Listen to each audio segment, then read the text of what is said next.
avant toute chose, pour qu'il n'y ait pas d'ambiguïté, je suis céramiste peut-être, puisque je suis ingénieur de l'École nationale supérieure de céramique industrielle qui était à Sèvres à l'époque, qui est à Limoges maintenant. Mais je suis spécialiste en céramique, des théories du frittage et des céramiques pour l'électronique. Donc en fait, j'ai une culture personnelle sur les céramiques traditionnelles dont on va parler aujourd'hui. Mais ne vous méprenez pas, je n'ai aucune culture historique, ni aucune culture, disons, artistique ou d'archéologie.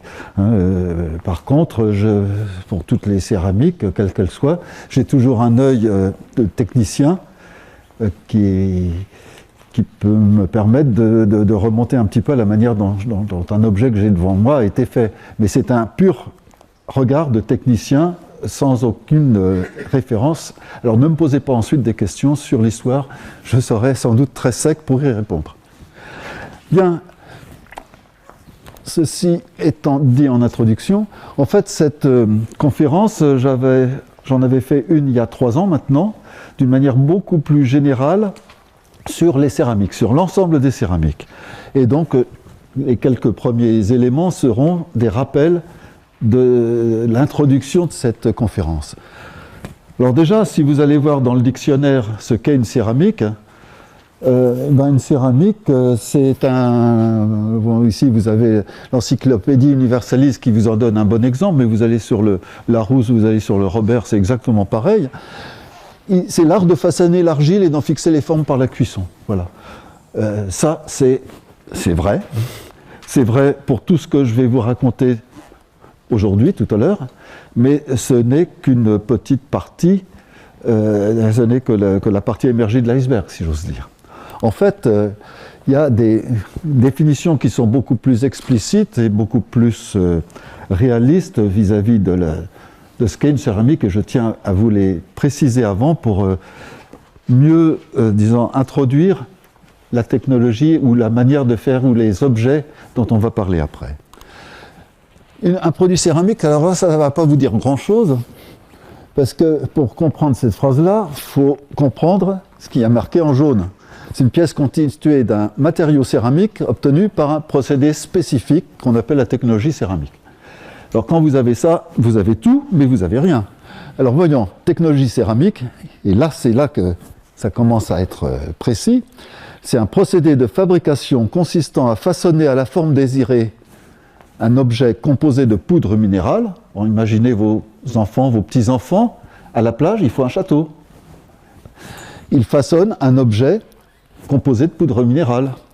Puis, chose qu'on ne fait pas à la plage, par cuisson à haute température, eh bien, on change toutes les propriétés, on obtient des propriétés spécifiques que l'on recherche, mais également, on a un objet qui garde sa forme générale et qui a simplement changé de dimension, donc à consolider cet objet dont la forme reste conservée. Et le matériau céramique, ça vient directement derrière, c'est un matériau solide artificiel constitué de minéraux anhydres cristallisés. Alors ces minéraux, ça peut être de l'argile, ça peut être du kaolin, dont on va beaucoup parler tout de suite, ça peut être de la silice, ça peut être du titanate de barium, du carbure de silicium, du nitrure d'aluminium, ça peut être tout ce qui est poudre, parce qu'on part de matériaux pulvérulents au départ, et qui sont des matériaux minéraux anhydres. Et comment le principe d'élaboration des céramiques, donc vous l'avez tout de suite compris, on parle de poudre dispersée, donc le sable de la plage pour vos enfants, vos petits-enfants. Ces poudres, on leur met quelques liants organiques quand il y en a besoin pour que les grains puissent se coller les uns aux autres pour fabriquer un objet. Quand chez le château de sable, ce qui fait le lien, c'est simplement l'eau qui est en surface quand le sable est mouillé, qui fait que les grains vont se coller les uns aux autres, mais il suffit que le soleil arrive avant la mer qui va détruire le château. Le soleil arrive, ça détruit le château parce que les grains ne tiennent plus les uns avec les autres. Bon, nous, on fait ce qu'il faut pour qu'il y ait les choses qui restent. Quand c'est de l'argile, ça tient tout seul, bien entendu. Et on fait subir à l'objet un cycle thermique. Et au cours de ce cycle thermique, eh bien, les grains vont se souder ensemble, les porosités, les vides qu'il y a entre les grains vont disparaître, et on va obtenir une céramique, soit comme ce schéma-là, fait de grains de joints de grains avec une porosité très faible, soit, comme on verra tout à l'heure, des choses qui sont nettement plus poreuses. Et comment ça marche? Eh bien, toutes les étapes technologiques préparent la céramique verte. Le mot vert, on y reviendra tout à l'heure, pourquoi l'origine de ce mot céramique verte, c'est-à-dire céramique crue, pas encore cuite, à subir le cycle de fritage ou de cuisson. Alors, en fonction du métier du céramiste que vous avez devant vous, certains parleront de cuisson, d'autres parleront de fruitage, mais c'est exactement la même chose. Donc, on est dans le four, on regarde ce qui se passe au niveau des grains. Et vous voyez, deux gros grains que j'ai grossis, ça a commencé à se coller entre eux, à faire un joint, ce qu'on appelle un joint de grains entre les deux. Et en physique, on démontre que vous avez des pressions au sein du matériau qui seront différentes au cœur du grain, sur le bord du grain ou au niveau du joint de grain. Qui dit pression différente dit densité de défauts, densité de trous qu'on appelle des lacunes dans les réseaux cristallins qui seront différentes. Et puisque c'est différent, il y a un gradient, comme on dit, et lorsque la température est suffisamment élevée, eh bien, la nature tend à aller vers une diminution de ce gradient, donc à faire un transport de matière qui va du cœur ou de l'extérieur des grains vers le joint de grain pour le faire grossir. Voilà. En deux mots, sans aller plus dans les détails, voilà comment ça marche. Et à gauche, vous avez l'évolution de la microstructure d'une alumine, L2O3, pour faire un beau dessin là en 5, en photo 5, qui correspond à peu près au schéma que je vous avais fait tout à l'heure. Mais ça peut être beaucoup plus complexe que ça, parce que, en plus des phénomènes de diffusion, quand vous avez des matériaux qui sont distincts, ils peuvent réagir entre eux et faire également un fritage qu'on appelle fritage réactif ou cuisson réactive pour obtenir des matériaux qui sont très complexes, comme cette microstructure à droite qui est celle d'une porcelaine. Et on reviendra dessus tout à l'heure. Bon, mais ça, c'est une histoire qui remonte à l'Antiquité, même au-delà, à la préhistoire. Voilà la plus vieille céramique connue. Admirez la Vénus qu'il y avait il y a 30 000 ans, avant Jésus-Christ. Mais c'est la plus vieille céramique qu'on ait retrouvée. Il y en a peut-être eu d'autres qui sont faits avant. Parce qu'en fait, l'art du céramiste a certainement commencé quand il a fait du feu, et que ce feu, il le faisait dans une matière argileuse, et qu'après refroidissement, il voyait que son argile, même s'il mettait de l'eau dedans, elle n'était plus plastique, il ne pouvait plus rien en faire d'autre que, éventuellement, faire un objet, le remettre dans le feu, et l'utiliser ensuite pour mettre de l'eau, pour mettre des aliments ou d'autres choses. Donc, ça date certainement encore plus vieux, ça date de l'invention du feu par l'homme. Bon, je fais un très vite, une projection sur ce qui s'est passé, parce qu'au départ, c'était avec des argiles, des terres cuites, etc., avec des techniques très élémentaires. Et donc, vous voyez, en Japon, en Chine, là, on est 16 000 ou jusqu'à 16 000 ans avant Jésus-Christ. Bon, on commençait déjà à faire des poteries. D'ailleurs, dans le dernier numéro de Censé Avenir, j'ai lu que, pour le sourire, dans une poterie comme ça, c'est grâce au fait de pouvoir faire des récipients fermés, et que l'homme a pu faire de l'alcool, du vin. Parce qu'il pouvait faire jouer l'oxygène sur le raisin ou sur d'autres fruits dans une enceinte fermée, ce qui lui a permis d'inventer tout simplement les boissons alcoolisées. Et ça a été inventé en Chine à peu près à cette époque-là, du moment où on a su faire des poteries qui étaient faites à l'époque, je l'ai marqué là, par colombinage. Alors colombinage, vous prenez de la pâte à modeler, vous faites un petit colombin, comme un crayon, et ces colombins, vous les collez les uns sur les autres, et on voit bien sur cette photo-là, on voit bien que les niveaux successifs, c'est les colombins qui sont là, collés par l'eau, les uns sur les autres, et ensuite, on a cuit ça. Alors, à cette époque-là, les cuissons, c'était pas comme maintenant. À cette époque-là, c'était des cuissons pratiquement individuelles avec les céramiques qui étaient mises dans le feu directement. Bon, on progresse un peu dans le temps. Cette progression, c'est pour vous montrer un peu l'évolution des maîtrises, des formes et des décorations, parce que petit à petit, on voulait absolument décorer pour que ce soit plus beau, pour augmenter l'aspect esthétique en plus de l'aspect pratique. Donc voilà, des céramiques cardiales où on faisait des trous, des reliefs dans la terre cuite, ou alors où on arrivait à faire des décors, mais ce n'était pas encore des décors avec des vernis ou des émaux, comme on verra tout à l'heure. Hein. Donc là, on en est encore dans la préhistoire. Encore dans la préhistoire, le néolithique moyen chinois, et vous voyez encore l'évolution avec des objets qui se font de plus en plus sophistiqués et des dessins qui sont également de plus en plus sophistiqués. Bon, là on était en Chine, autour du bassin méditerranéen, on était avec un petit peu de retard quand même, hein, parce que on a l'Antiquité. Bon, on va voir. Les périodes qualifiées d'âge du bronze, bon, là on est à la limite entre la préhistoire et l'histoire. Les matières premières autour du bassin méditerranéen, c'est des argiles, plus ou moins purifiées. Hein. Et par contre, c'est quelque chose de fondamental, l'invention des premiers émaux, qu'on appelait les lapis lazulites. En fait, c'était 3500 ans avant Jésus-Christ. Hein, et simplement on cuisait de l'argile dans du talc avec quelques minerais naturels de cuivre, qui ont abouti à la création des premiers émaux. On verra tout à l'heure ce que sont les émaux. Mais c'est une première invention fondamentale. Et deuxième invention fondamentale, le tour de potier. Alors le tour de potier, je ne sais pas si vous pouvez lire, hein, en Mésopotamie, en Égypte et en Chine, c'était 2000 ans avant Jésus-Christ.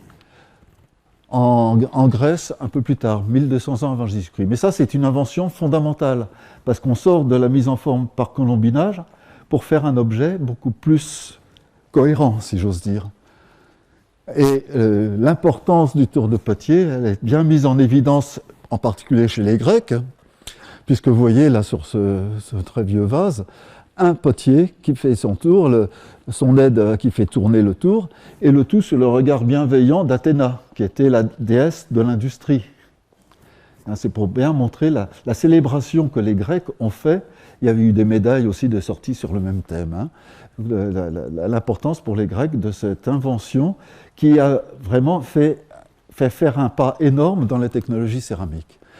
Et le tour de potier, on le retrouve maintenant encore aujourd'hui, celui-là... Comme celui-là, c'est une photo qui a été prise à Limoges, hein, dans une usine, dans une manufacture plus moderne, disons. Mais c'est le même geste, c'est la même technologie. Autre invention fondamentale, l'invention des premiers fours céramiques qui permettaient, d'une part, d'obtenir des hautes températures, parce que on séparait la zone de feu de la zone de cuisson, et ça permettait également de voir des fournées, si j'ose dire, hein, de faire une cuisson collective et donc de faire beaucoup plus de pièces à la fois. Et c'est ça, séparation de la zone de feu de la zone de cuisson. Et voilà un exemple, ça c'est dans l'Antiquité égyptienne, un exemple, la reconstitution d'un four, où vous voyez que le feu, la zone de feu se trouve en bas, les pièces à cuire sont au-dessus, c'est séparé par une voûte, là, avec simplement des carneaux qui laissent passer les flammes qui vont s'échapper jusqu'au-dessus. Et donc ça, c'est un four qu'on a reconstitué dans l'Égypte antique. Pour les Égyptiens aussi, c'était important. Et là, c'est des gravures qui étaient sur les murs d'une tombe de l'Égypte antique, hein, où vous voyez à gauche la préparation de la pâte, toujours de la pâte argileuse. À droite, au milieu, ils commencent à préparer pas un colombin, mais une masse plus importante d'argile, qui va être mise sur un tour. Ensuite, dans le four, et vous reconnaissez la forme générale du four que je vous ai décrit là tout de suite, et ensuite on va défourner. Donc tout ceci vous montre, hein, on retrouve ça dans les tombes égyptiennes, ça montre l'importance que cette technique avait, et le développement de cette technique avait pour nos ancêtres. Alors je passe rapidement en Égypte, voilà, c'est l'évolution encore des formes et des couleurs et des décorations pour arriver en bas à droite à un autre élément fondamental qui est de commencer à faire des grands récipients, qu'on appelle cruche à vin sur l'illustration que j'ai trouvée, mais qu'on appelle vulgairement des amphores. Et l'invention de ces amphores, la mise au point de ces amphores en grande quantité, ça a permis tout simplement le développement du commerce le maritime tout le long du bassin méditerranéen, puisqu'on transportait des liquides, on transportait le blé, toutes les marchandises qui étaient mises dans les bateaux étaient mises dans des amphores. Et donc ça, c'est sur le plan économique et socio-économique, c'était une évolution également terriblement importante. Excusez-moi, je vais dans le mauvais sens. Bon, on continue, mais cette fois-ci on quitte l'Égypte, on continue à rester en Europe, et vous voyez l'évolution et la finesse de ce que les céramistes de l'époque pouvaient faire jusque les derniers, c'est 350 avant Jésus-Christ. Et ne pas oublier un certain Diogène, que tout le monde connaît, et le tonneau de Diogène, c'était une jarre en céramique. Une jarre d'une très grande dimension, et je vous la montre là parce que c'est un exploit technologique de pouvoir réaliser ces jarres. Le but, c'était pas de mettre des bons hommes dedans, hein. Le but, c'était de mettre du blé, de mettre des vivres dedans, mais de réaliser donc des objets comme ça sans qu'elles cassent, tout simplement. C'est déjà un exploit technologique, et je ne suis pas sûr qu'avec les moyens de l'époque, on saurait beaucoup le faire aujourd'hui. Pendant ce temps-là, qu'est-ce qui se passait en Chine? Parce que là, en Europe, on était toujours avec les terres cuites. En Chine, ils avaient un gros avantage, et ce gros avantage se retrouve dans l'histoire beaucoup plus loin, c'est qu'ils avaient deux matières premières fondamentales qu'on n'avait pas, ou qu'on ne trouvait pas, ou qu'on ne savait pas trouver en Europe. La terre de l'Eus, c'est une sorte d'argile très pure, et surtout le kaolin. En Europe, le kaolin, on ne l'a trouvé qu'au XVIIIe siècle. Tout d'abord du côté de l'Allemagne, du côté de la Saxe, et vers 1780 ou 1776 ou 1780, je ne me souviens plus exactement, du côté de Limoges. Et donc, qu'est-ce qu'ils ont fait? C'est, en fonction du temps, je vous laisse voir les dates, il y a quelques siècles d'avance par rapport à ce qui se passait chez nous. Des vases de terre cuite du néolithique, avec le tour, bien entendu. Dans l'âge du bronze, terre cuite vernissée, ils avaient inventé les vernis. Statuaire naturaliste, glaçure ou couverte verte, on verra tout à l'heure ce que sont des glaçures et des couvertes, plus ou moins transparentes. Et l'apparition des tuiles et briques vers 1000 ans avant Jésus-Christ. Et ça, c'est fondamental, ça leur a permis de construire, de faire leur habitation. Parce que les briques des Égyptiens, c'est de l'argile mêlée de paille. Et c'est tout, c'est pas cuit, c'est de l'argile crue. Tandis que là, il s'agit de tuiles et de briques cuites. Et la glaçure plombifère vers 200 ans avant Jésus-Christ. Et évolution vers la porcelaine dès les premiers siècles de notre ère. La porcelaine chez nous est apparue en 1700, entre 1700 et 1800. Donc vous voyez, 2000 ans d'avance sur nous pour faire de la porcelaine. Et donc voilà, l'évolution également rapidement de ce qu'ils savent faire, avec, donc vous voyez, des choses qui sont beaucoup plus matures sur le plan réalisation technique, et avec en bas des choses célèbres, les céladons, donc c'est les choses qui peuvent être soit de couleur brunâtre comme ça, soit de couleur vert d'eau, les céladons qui sont en fait au départ sur des terres cuites, ensuite sur des grès, et ensuite sur des porcelaines, inventés en Chine, et ensuite c'est descendu vers la Corée avec une évolution technologique extraordinaire. Ce n'est pas l'objet de la conférence d'aujourd'hui, mais ça montre bien la maîtrise de ces civilisations. Et ces deux photos-là sont pour moi importantes. La première, c'est un superbe vase en grès émaillé. Excusez-moi, je n'avais pas la photo en couleur, sinon je me serais précipité dessus. Un grès émaillé avec des couleurs de couleurs différentes il mériterait d'être fait aujourd'hui. On ne serait pas choqué de voir un vase comme ça fait aujourd'hui. Il a été fait dans une période entre le 7e siècle et le 10e siècle en Chine. Et l'autre, à droite, c'est une assiette en porcelaine chinoise. C'est important, c'est un exemple là de leur production. Hein. C'est important parce que, et celle-là, elle a été faite du côté de l'an 1000. C'est important parce que la porcelaine, c'est fin, c'est léger, c'est des belles couleurs chatoyantes, éventuellement translucides si elle est suffisamment fine. Et en Europe, on ne savait pas faire ça.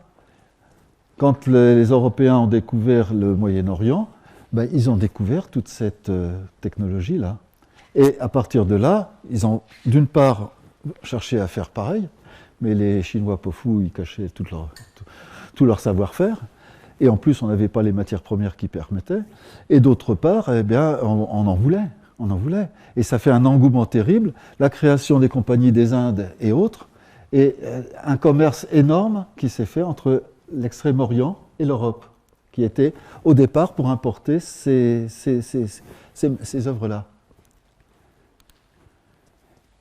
En Europe, vous voyez, les terres cuites vers les faïences, 15e siècle, les grès, 16e siècle, les porcelaines tendres, qui n'ont rien à voir, on verra tout à l'heure, parce que c'était pour en chercher à imiter à tout prix ce qui se faisait en Chine. On a inventé les porcelaines tendres, mais qui n'étaient pas faites à partir d'argile ou à partir de kaolin, et qui étaient avec disons, un rendement de fabrication terriblement faible. Et les porcelaines dures, et ça, c'est à partir de la deuxième moitié du XVIIIe siècle, et les faïences fines. Donc vous voyez, quasiment 2000 ans de retard sur les Chinois. Importation en Europe des techniques d'émaillage, dès la fin du Moyen-Âge, on a réussi à imiter toute la saga de Bernard Palissy qui cherchait, c'était un chimiste au début de la Renaissance, qui cherchait désespérément à imiter les émaux que se faisaient là-bas, en Chine, et qui petit à petit, il a réussi, il n'y avait pas que lui, hein, en France c'est symbolique Bernard Palissy, mais il a réussi quand même à faire ça, mais toute l'histoire qu'il y a entre le Moyen-Orient, l'Extrême-Orient, et l'Europe, toute cette histoire de technologie, d'importation de technologie, de réinvention de technologie, c'est un vrai roman d'espionnage, roman policier, roman d'espionnage avec des enlèvements, avec des crimes, avec du sang. Il y a un bouquin extraordinaire à faire, il y en a eu d'ailleurs, sur ce sujet-là, parce que c'est une histoire fabuleuse. Hein, fabuleuse et terrible. Et terrible parce qu'il y avait beaucoup d'intérêts financiers derrière. Donc, des fins de Moyen-Âge, les techniques d'émaillage, et par contre, on a fait une invention avant les Chinois, le coulage en moule poreux, vers 1790. On va revenir tout à l'heure sur à quoi ça correspond, mais ça permettait de faire facilement des objets, soit creux, soit pleins, essentiellement des objets creux au départ, hein, des tasses, des vases, des assiettes, et ça, c'était des moules poreux en plâtre. Et application initiale, production de porcelaine dite dure ou tendre. Hein, on verra tout à l'heure ce que c'est. Donc ça, c'est fondamental. Mais ça ne date que de la fin du XVIIIe. Et indépendamment de ça, je vais parler tout de suite là, de deux choses dont on ne reparlera plus après.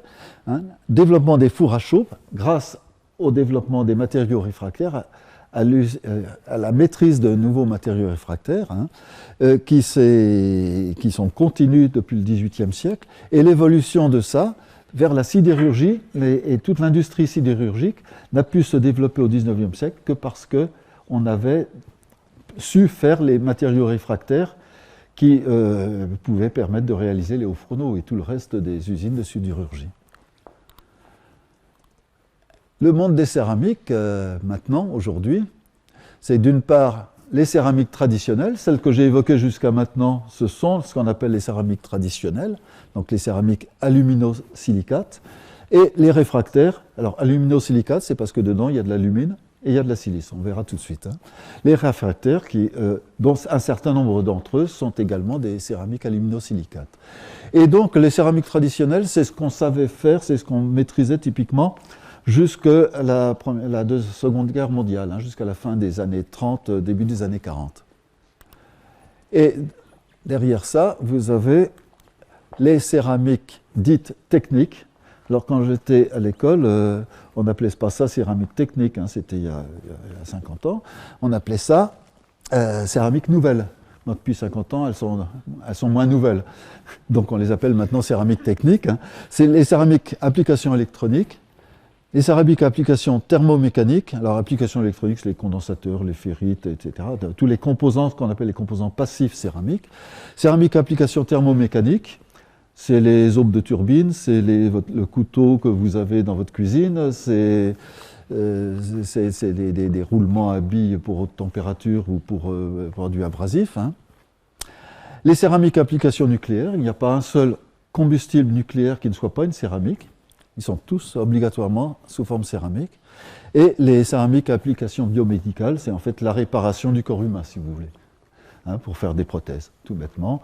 Et tout ça, en fait, c'est des matériaux différents. C'est la technologie qui permet ça. La technologie céramique, c'est de faire un matériau, c'est une technologie qui permet de faire un matériau qu'on ne sait pas, le mettre en forme et lui faire acquérir des fonctions qu'on ne sait pas faire autrement qu'avec la technologie céramique. Hein, par opposition à la technologie verrière, à la technologie, à la sidérurgie, à la métallurgie, etc. Ce dont on va parler aujourd'hui, c'est les céramiques aluminosilicates. Alors le monde des céramiques, c'est quand même pas rien. Là, vous avez un graphique, 30 milliards d'euros par an, le marché total en Europe, en 2008. 30 milliards. Là-dedans, le bleu clair, c'est les tuiles et les carreaux de revêtement. Le bleu groix en dessous, ce sont les tuiles et briques pour le bâtiment, pour la construction des maisons. Ça, ce sont les chiffres d'affaires. Hein. En vert, c'est les services de table. Et les céramiques esthétiques, disons. En jaune, ce sont les matériaux réfractaires. En gris, c'est les sanitaires, c'est-à-dire les lavabos, les éviers, les WC. Hein. En noir, les céramiques techniques. Et les clay pipes, c'est les céramiques pour les grès, les tuyaux de grès, et ce qui était avant important en chimie, toutes les pièces en grès de chimie. Donc vous voyez là-dedans, en chiffre d'affaires, ben plus des 4/5e, ce sont les céramiques traditionnelles dont on va parler aujourd'hui. Et si on cherche à voir en nombre de personnes concernées, 200 000 salariés en 2006 en Europe. Et là, vous voyez le noir des céramiques techniques, eh bien, il est devenu tout petit parce qu'il y a énormément d'automatisation, beaucoup de plus-value.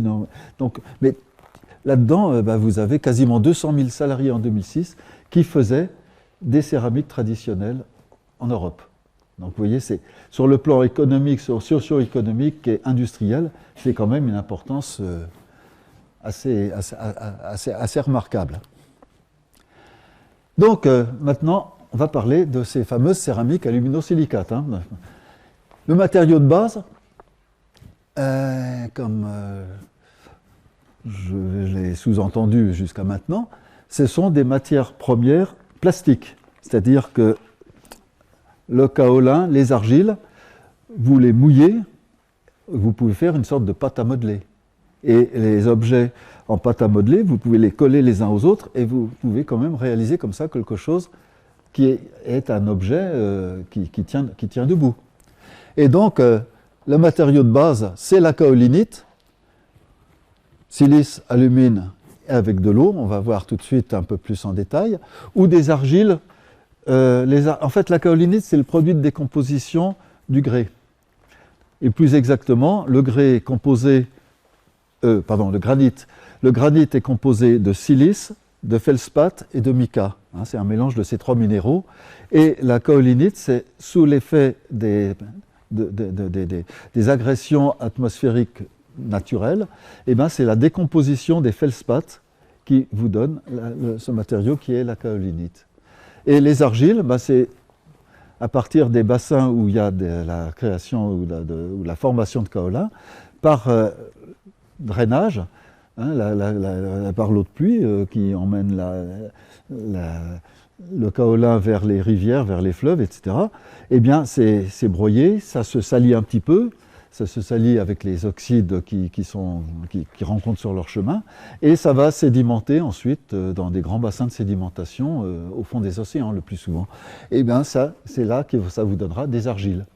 Les argiles, c'est de la kaolinite, ou à base de kaolinite ou de matériaux voisins de la kaolinite, mais transportés et pollués, si j'ose dire, et salis. Alors voilà ce que c'est la kaolinite. Vous voyez, j'en mettrai pas plus que ça, mais c'est très schématique. De la silice et de l'alumine, avec dessus de l'eau, des ions OH qui sont collés dessus par des liaisons internes. Et donc en fait, ça, c'est les ions qu'on appelle l'OH l'eau de constitution. Et par derrière, il y a de l'eau qui vient se coller encore par derrière, par des liaisons, ce qu'on appelle les liaisons hydrogènes, et qui fait que, ce qu'ils appellent l'eau liée, eh bien, que ces cristaux qui sont là, ils vont, par ces forces d'attraction électrique liées à tous les ions qui sont là, ils vont pouvoir se coller les uns aux autres avec cette structure particulière qui a pour conséquence la plasticité, toutes les propriétés de plasticité qui font que c'est un matériau unique pour faire à la base de nos céramiques. Bon, il y a donc en plus des matières premières non plastiques, qu'on appelle aussi les dégraissants. Alors pourquoi dégraissants? C'est qu'il y a certaines argiles, aloésite ou autres, qui, lorsqu'on les mouille, elles sont très grasses. Quasiment, on ne peut rien en faire tellement c'est gras, ça donne l'impression de matière grasse qui colle au doigt.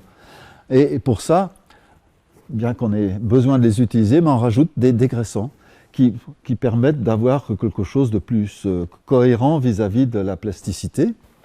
Et ces dégraissants, ça peut être de la silice, ça peut être des fondants, les fondants qui apportent des matériaux, qui apportent des alcalins, du sodium, du potassium, etc. dans la composition, qui permettent de cuire tout ça à température plus basse et de faire une réaction pendant cette cuisson. Ou alors des chamottes. Les chamottes, c'est simplement une matière première élaborée que l'on a fait chauffer de manière à lui donner sa composition finale et qu'on en a broyé et qu'on introduit pour justement dégraisser ou pour d'autres raisons. On va revenir tout de suite. C'est essentiellement pour les gros sanitaires, les gros matériels sanitaires qu'on va utiliser, c'est ce qu'on appelle les chamottes. Alors, je n'ai pas pu résister à vous donner quelques noms de ces matières premières parce que il y a certains, ils font rêver. Kaolinite, okay. Aloésite, montmorillonite, ça c'est les matériaux argileux, avec plus ou moins d'eau dans la structure cristalline, ou comme les montmorillonites qui amènent en plus des alcalins, du sodium, du calcium, ou de l'aluminium, du magnésium, dans la composition. Alors l'aloésite, elle a un petit aparté. Vous avez entendu parler de la société Olnix, qui cherche à mettre des algues, nos algues vertes, dans des argiles pour aller nourrir ensuite les porcs, parce que c'est très bon sur le plan sanitaire, etc. L'argile en question, c'est de la aloésite. Et pourquoi ils utilisent ça? C'est parce que c'est beaucoup plus fragile sur le plan cristallin, et donc par des procédés mécaniques, on arrive beaucoup plus facilement à introduire des matériaux extérieurs, que sont les algues, à les introduire dans la structure. Bon, c'est pas pour en faire de la céramique. Alors, les minéraux dégraissants, donc le quartz, bien sûr, le sable, c'est le sable, pas celui de plage, hein, on va le chercher à Fontainebleau, à Nemours, où il est très très pur, hein, ou des feldspaths qui apportent des alcalins, alors avec des noms qui font rêver, l'orthose, l'albite, l'anorthite, il y en a d'autres, ou des micas, muscovite, paragonite. J'aime bien ces noms-là. Mais donc, voilà, c'est avec un mélange de toutes ces choses-là que l'on va réaliser les céramiques qu'on va voir maintenant. Alors ça, c'est pour faire le tesson, c'est-à-dire le produit solide, le corps de l'assiette, le corps du vase. Et par-dessus, l'assiette, il faut qu'elle soit étanche, il faut qu'elle soit jolie, le vase aussi. On met des couleurs, on met des vernis. Alors, d'une manière, le mot général, ce sont des vernis. Les vernis, ce n'est pas un cristallin, ce sont des verres, comme le verre à vitre ici, sauf que on lui a donné d'autres propriétés par la maîtrise de sa composition. Et à la température de cuisson, ce verre il va s'étaler à la surface du tesson, à la surface de la céramique, pour former une couche continue. Alors, les mots que je vous donne là, c'est les mots des techniciens, ce n'est pas forcément les mots de ceux qui vous vendent les céramiques en boutique. Hein. Parce que une couverte, c'est les mots précis, une couverte, c'est un vernis. Le vernis, c'est le terme générique pour l'ensemble. Couverte, c'est un vernis transparent qui sera cuit à la même température que la céramique. Une glaçure, c'est toujours un vernis transparent, mais qui, lui, il sera disposé sur une céramique qu'on a préalablement cuite à plus haute température, et ensuite, on va le recuire à plus basse température. On verra des exemples dans les faïences et dans les porcelaines en particulier. Et un émail, cette fois-ci, ce n'est plus transparent, c'est opaque. Et c'est posé, quel que soit que ce soit avant cuisson ou après cuisson, peu importe, on appelle toujours ça un émail. Mais un émail, ce sera opaque, alors que les couvertes, les glaçures, ce sera transparent. Et éventuellement, vous aurez sous la couverte, sous la glaçure, vous aurez des décors, vous aurez des peintures, vous aurez des décalcomanies qui seront déposées et qui seront protégées par justement le verre qui sera au-dessus.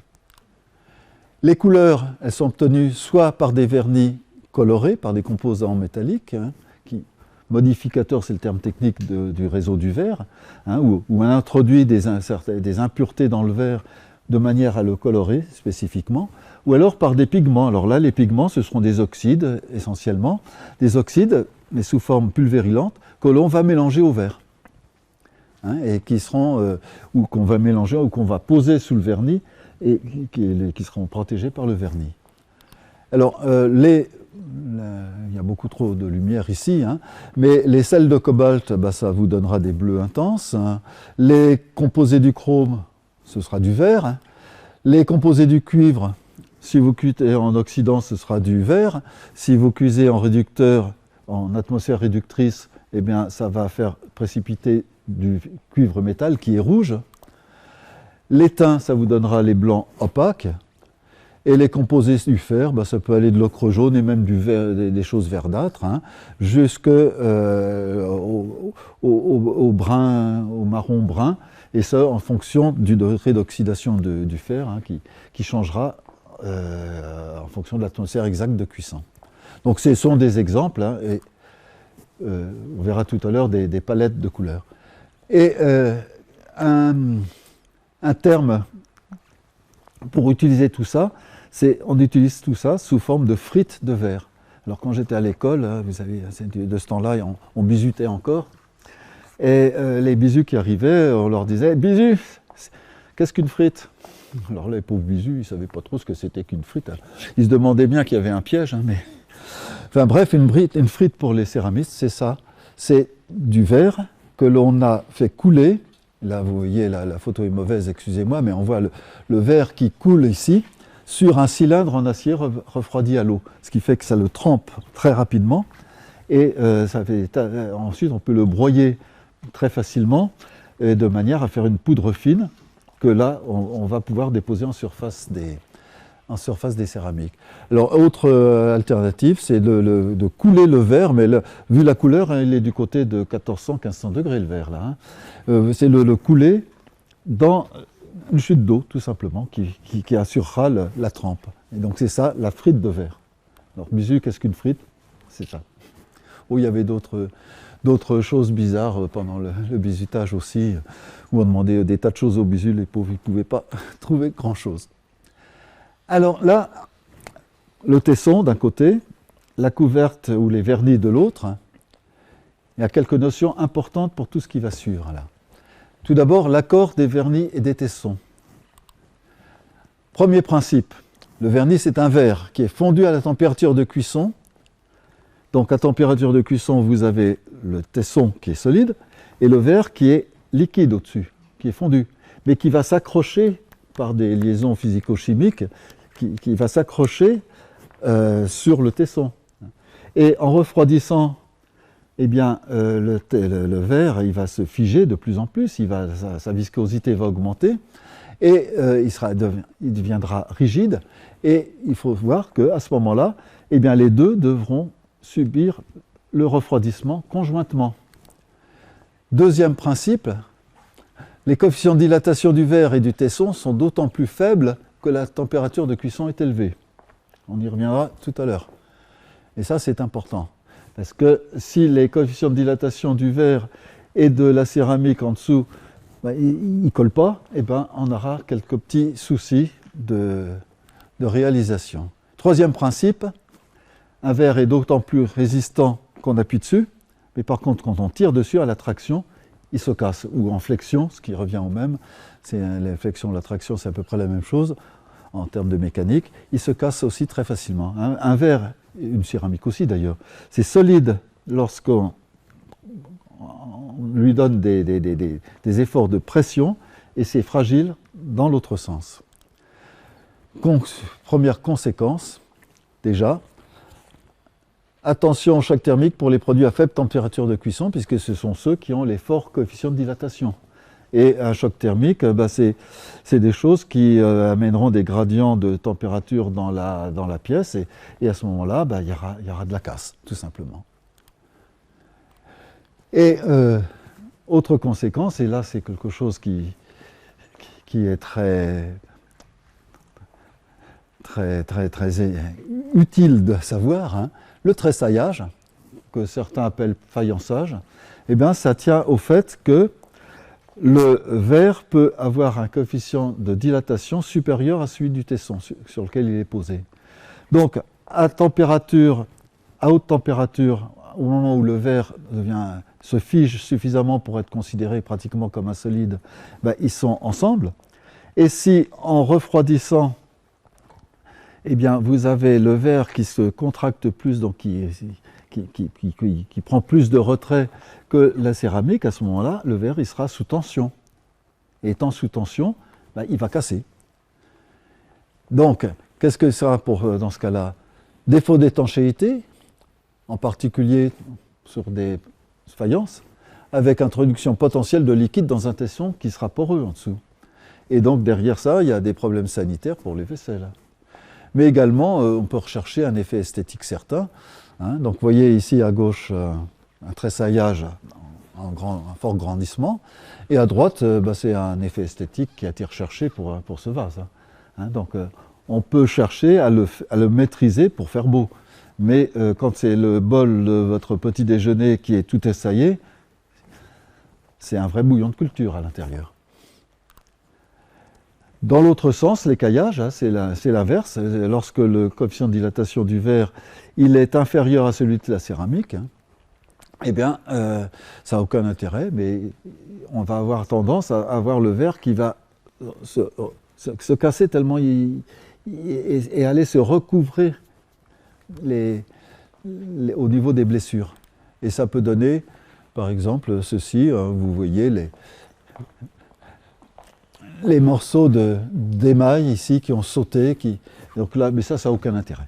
Hein, il n'y a même pas d'effet esthétique à rechercher avec ça. Mais donc c'est quelque chose qui est important. Autre notion importante, les vernis, leur résistance aux agressions mécaniques, aux agressions chimiques. Ils sont d'autant plus résistants à que ce soit aux agressions mécaniques, aux agressions chimiques, qui sont élaborées à haute température ou qui sont fusibles à haute température. Conséquence, quand vous avez des céramiques qui ont été faites à basse température, comme certaines faïences ou certaines terres cuites, au lave-vaisselle, ne les mettez pas. Parce que le lave-vaisselle, mécaniquement, les jets d'eau à haute pression, ça va les user, ça va tout simplement les dégrader. Mais également, le lave-vaisselle, vous avez des produits chimiques dedans, le produit vaisselle que vous mettez dedans, mais ça attaquera notre émail quand il est fait à trop basse température. Donc ça, c'est une conséquence pratique pour vous. Et également, autre conséquence, vous voulez faire un beau carrelage de sol dans votre salle de bain, prenez du grès qui est fait à haute température, ne prenez pas de la faïence qui est fait à basse température. Pourquoi? Parce que les carreaux de faïence, eh bien, ils sont fragiles mécaniquement et ils seront très vite rayés si vous les mettez par terre. C'est des carreaux qui sont faits pour être décoratifs sur le mur. Donc les céramiques aluminosilicates, que je vais vous développer un petit peu maintenant, c'est ça. Et alors on va parcourir ce tableau, on va le parcourir du haut vers le bas, le moins noble en termes de noblesse sans bleu ou sans pas bleu, hein, si j'ose dire, les terres cuites et qui vont jusqu'en bas, les porcelaines, qui vont avec des températures de cuisson les plus faibles vers les plus élevées, avec des choses qui sont plus ou moins sophistiquées sur le plan des corps. Donc on va parcourir ce tableau, à commencer par les terres cuites, les poteries. Non, vous avez vu quand même tout à l'heure que ça a une importance économique et en termes de nombre de salariés dans l'industrie des terres cuites, qui est quand même, c'est le tiers de l'industrie céramique. Hein, donc, les terres cuites, c'est quoi? C'est des poteries, surtout des céramiques pour le bâtiment. Les tuiles, les briques, conduits de fumée et les carreaux de sol pour faire beau dans certains intérieurs qui se veulent un peu rustiques. C'est des objets poreux, faits à partir d'argile pas très pure. Hein. La couleur rouge, généralement, elle vient simplement parce que ces argiles sont polluées avec de l'oxyde de fer. Hein, d'où la couleur rouge, mais c'est mécaniquement résistant. D'où l'utilisation pour faire des tuiles, pour faire des briques. Donc, ils sont généralement bruts de mise en forme et de cuisson, c'est-à-dire qu'on ne va pas s'amuser à peaufiner la brique lors de sa mise en forme. Hein. Et de temps en temps, ça peut être émaillé. Là, ça va faire le lien avec les terres cuites vernissées qu'on va voir après. Et la cuisson, basse température, en fonction du matériau, entre 900 et 1160. Alors, généralement, c'est des argiles qu'on utilise telles quelles, qu'on trouve dans les carrières, sans chercher trop à sophistiquer la composition. Ça, c'était vrai il y a 50 ans. Aujourd'hui, ça l'est nettement moins. Parce que une petite parenthèse, l'industrie céramique en France, l'industrie céramique traditionnelle, eh ben, elle a vécu beaucoup sur ce qu'elle savait faire ou croyait savoir faire. Faire de la poterie, c'est facile. Comme on disait à l'école, nous on vient apprendre à faire des trous dans les pots de fleurs. C'est facile. Non, c'est pas facile. C'est pas facile et c'est si peu facile que l'industrie de la terre cuite, elle reste à peu près en France. Et ça va. L'industrie des carreaux de sol ou des carreaux de faïence, elle est partie en Italie. L'industrie des sanitaires, elle est partie en Italie ou en Afrique du Nord. L'industrie de la porcelaine de luxe, elle reste en France. Mais tout ça parce que on vivait sur notre passif, sur notre passé, sur ce qu'on croyait, on se croyait les meilleurs. Pendant ce temps-là, les autres, ils travaillaient la technique, ils travaillaient le matériau, ils travaillaient tout ça. Et bien, ils ont réussi à faire mieux et moins cher en prix de revient. Donc ça, c'est valable pratiquement pour tout. Mais attention, alors ça, c'est sur le plan pratique de ces terres cuites, les briques. Hein. Ne prenez pas des briques de bâtiments, des briques traditionnelles qu'on utilise pour faire des maisons. Ne les prenez pas pour faire votre cheminée ou faire votre barbecue. Pourquoi? Parce que ils ont un fort coefficient de dilatation. C'est élaboré à basse température. Hein. Fort coefficient de dilatation. Donc ça résistera mal au choc thermique, ça résistera mal au feu, ça résistera mal au gradient thermique que vous avez dans votre barbecue ou dans votre cheminée. Hein, pour ça, prenez des choses qui ressemblent beaucoup, qui sont des briques réfractaires, hein, qui, elles, résisteront à tout ça. Donc surtout, n'utilisez pas ces briques-là traditionnelles de construction pour chaque fois que vous aurez à chauffer, à mettre du feu. Alors, je vais émailler un peu la présentation par un peu la technologie pour vous montrer un peu les machines avec lesquelles, ou les principes des machines avec lesquelles on fait tout ça. Bon, que là je commence, on s'arrêtera très vite, hein, et on recommencera dans une étape ultérieure de l'exposé. Alors, tout d'abord, quelque chose d'important. La courbe de gauche, c'est la viscosité d'une barbotine ou d'une pâte de kaolin en fonction du pH, c'est-à-dire du caractère acide ou basique de la pâte ou de la barbotine. Et vous voyez, on peut, à certains pH, avoir quelque chose qui est quasiment de l'état solide, alors qu'à un autre pH, avoir quelque chose qui est quasiment liquide comme du lait, avec les mêmes concentrations en eau. Bon, c'est valable pour le kaolin, c'est valable aussi pour d'autres choses, y compris dans les céramiques pour application électronique. Tout ça, c'est des histoires qui sont liées à la rhéologie, qui sont liées aux couches électroniques, aux couches d'électrons qui se mettent en surface des grains, qui font que les grains ils s'attirent ou ils se repoussent ou ils peuvent se disperser. Et donc dans le cas du kaolin, vous retrouvez là, en haut à droite disons, le schéma de mon cristal de kaolin ou de mon grain de kaolin qui est étalé comme ça, avec des charges électriques qui se mettent aux extrémités ou sur les bords, qui seront différentes si vous avez quelque chose qui a un caractère acide ou quelque chose qui a un caractère basique. Ce qui fait que quand vous avez le caractère acide, vous avez du plus sur les petits côtés, du moins sur les grands côtés, ça va se repousser ces trucs-là, et vous avez une structure qui se fait comme ça et qui s'auto-bloque, d'où la viscosité qui est très importante, alors que le même en bas, eh bien, ils sont tous parallèles et la viscosité sera beaucoup plus faible. Alors ça, c'est des notions modernes qu'on maîtrise bien maintenant. Et nos anciens, quand ils faisaient de la porcelaine, quand ils faisaient des faïences, quand je dis nos anciens, c'est au XVIIe, XVIIIe, XIXe siècle, hein, eh bien, certaines fois, leurs pâtes, ils arrivaient à la tourner, à faire des belles choses avec, d'autres fois, ça ne marchait pas du tout. Et encore récemment, même pour les porcelaineries, quand je dis récemment, c'est encore il y a 40-50 ans, la pâte qu'on préparait pour la porcelaine, à base de kaolin, etc., une belle pâte, eh bien, il fallait déjà en réguler le pH, la mettre un petit peu en pH basique. Alors nos anciens, pour faire ça, ils faisaient ce qu'on appelait une opération de pourrissement de la pâte. Après avoir fait la pâte, après l'avoir raffermie, ils la mettaient dans un coin de l'usine et ils attendaient plusieurs semaines, plusieurs mois que ça se passe. On appelait ça le pourrissement de la pâte. Et pour introduire et la réguler, même et la faire encore mieux pourrir, ils allaient même jusqu'à uriner dessus. Hein, à la manufacture de porcelaine de Sèvres, par exemple. Et l'urine, ça apporte en se décomposant des bases, hein, ça donne le caractère basique de la pâte, mais en se décomposant, c'est pas toujours très joli et ça donne la couleur verte de la pâte avant cuisson. D'où le mot, que je vous disais tout à l'heure, de céramique verte, c'est-à-dire la céramique avant d'être cuite, la céramique crue.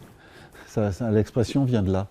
Et donc cette pâte, petit à petit, on a quand même appris beaucoup de choses, à apprendre à mesurer le pH, à maîtriser le pH de toutes ces compositions. Mais ça, c'est un métier en soi. Encore récemment, dans ma vie professionnelle, j'ai dirigé deux ou trois thèses, je ne me souviens plus, sur les problèmes de rhéologie et de dispersion de poudre. Mais pas pour les poudres comme ça, pour les poudres pour faire des condensateurs. Donc du titanate de barium, des oxydes purs. Ce n'est pas un problème simple, et il faut toujours avoir ça en tête. Hein. C'est fondamental parce que, à la limite, vous vous y prenez mal, parce que vous avez des matériaux aussi Et ça, c'est fondamental de bien réguler ça. Quand vous avez une argile que vous mettez autour pour faire un vase dans votre tour, vous la malmenez en termes mécaniques. En la malmenant, c'est un matériau qui a la propriété, quand elle est bien régulée avec son pH, d'être réofluidifiant. C'est-à-dire, ça veut dire que plus on lui donne de l'effort, et plus elle sera fluide, avec la viscosité qui baisse. Et à la limite, elle sera même thixotrope, c'est-à-dire qu'elle ne reviendra pas, quand on cesse la chose de la maltraiter, elle ne reviendra pas tout de suite à son état initial. Et ceux d'entre vous qui appartenaient à un club de poterie, prenez un colombin de pâte que vous allez utiliser, un colombin, et vous le faites vibrer comme ça, des petites vibrations rapides. Ben, vous le voyez qui devient tout mou, suite à ces vibrations. Donc, le potier, avec son tour, il malmène sa pâte, il amène un effort mécanique, donc ça la déforme. Si ça restait mou, il arrête de la tenir, tout s'écroule. Il faut qu'elle ait la propriété de monter, de se déformer facilement, et quand on arrête de la malmener mécaniquement, bah que ça garde sa forme. Et ça, c'est fondamental. Et dans l'autre sens, si on s'y prend mal, lorsqu'on prépare des pâtes, on a vu des gens qui... Alors là, c'est des liquides, des fluides qui étaient, ou des pâtes qui étaient, dans l'autre sens, réo-épaississantes, c'est-à-dire qu'elles devenaient de plus en plus dures au fur et à mesure que l'on la malmenait. Eh bien, on a vu des gens leurs instruments qui sont là, comme un tambour broyeur qui est là, ou des mélangeurs à vis, on devait tout démonter et ouvrir au marteau-piqueur parce que ils avaient mal maîtrisé leur rhéologie et ce qui paraît quand même a priori évident à faire, mais qui ne l'est vraiment pas. Donc, des moyens de préparer les pâtes. On peut mettre tout simplement de la barbotine, tout ça en suspension dans de l'eau avec une hélice qui tourne, ça c'est pour les toutes petites quantités. Ou alors en barbotine, on met ça dans un grand tambour avec des boulets, le tambour tourne, entraîne les boulets qui retombent pour aller broyer et aider à mélanger tout ce qui est en dessous, c'est ce qu'on appelle les tambours broyeurs. Ou alors en pâte semi-plastique, faire ça avec une vis d'Archimède qui brasse et qui mélange. C'est les grands moyens de mélange. Alors voilà un tambour broyeur, celui-là il est continu avec l'introduction qu'on voit tout à droite et sa traverse est tout à gauche. Vous voyez l'échelle du bonhomme qui est dedans. Inutile de vous dire que ces choses-là, vous ne restez pas longtemps à côté sans avoir un casque pour anti-bruit. Et pour la céramique traditionnelle, la source principale de boulets, de galets qu'on met à l'intérieur, c'est les galets d'Étretat. Pourquoi ? Parce que les galets d'Étretat, c'est de la silice très pure, avec bien dense, bien fort, et donc, parce qu'ils s'usent aussi, et ça rentrait dans la composition de ce qu'on voulait réaliser. Et donc ça a été une des sources et une des raisons pour lesquelles il y a moins de galets d'Étretat maintenant qu'il y en avait il y a quelques dizaines ou centaines d'années. On a fait le mélange par exemple dans un tambour broyeur, on a une belle boue, c'est-à-dire une barbotine, le matériau en suspension dans de l'eau, mais on veut aller travailler autour ou travailler dans d'autres moyens qu'on va voir tout de suite. Pour ça, il faut raffermir la pâte. Alors pour la raffermir, on va raffermir ça dans ce qu'on appelle un filtre-presse, où la barbotine, on l'envoie sous pression dans cette structure. Vous avez ici des disques métalliques avec des canaux qui permettent d'évacuer l'eau. La barbotine qui vient là sous pression avec des toiles. L'eau passe au travers des toiles et laisse la matière solide à l'extérieur. Et donc c'est ce qu'on appelle les filtres-presse. Et s'il veut bien, voilà, il s'arrête là. Et voilà un filtre-presse industriel qui est largement utilisé dans tous les domaines de la céramique si on veut faire des choses un peu en grand volume. Autre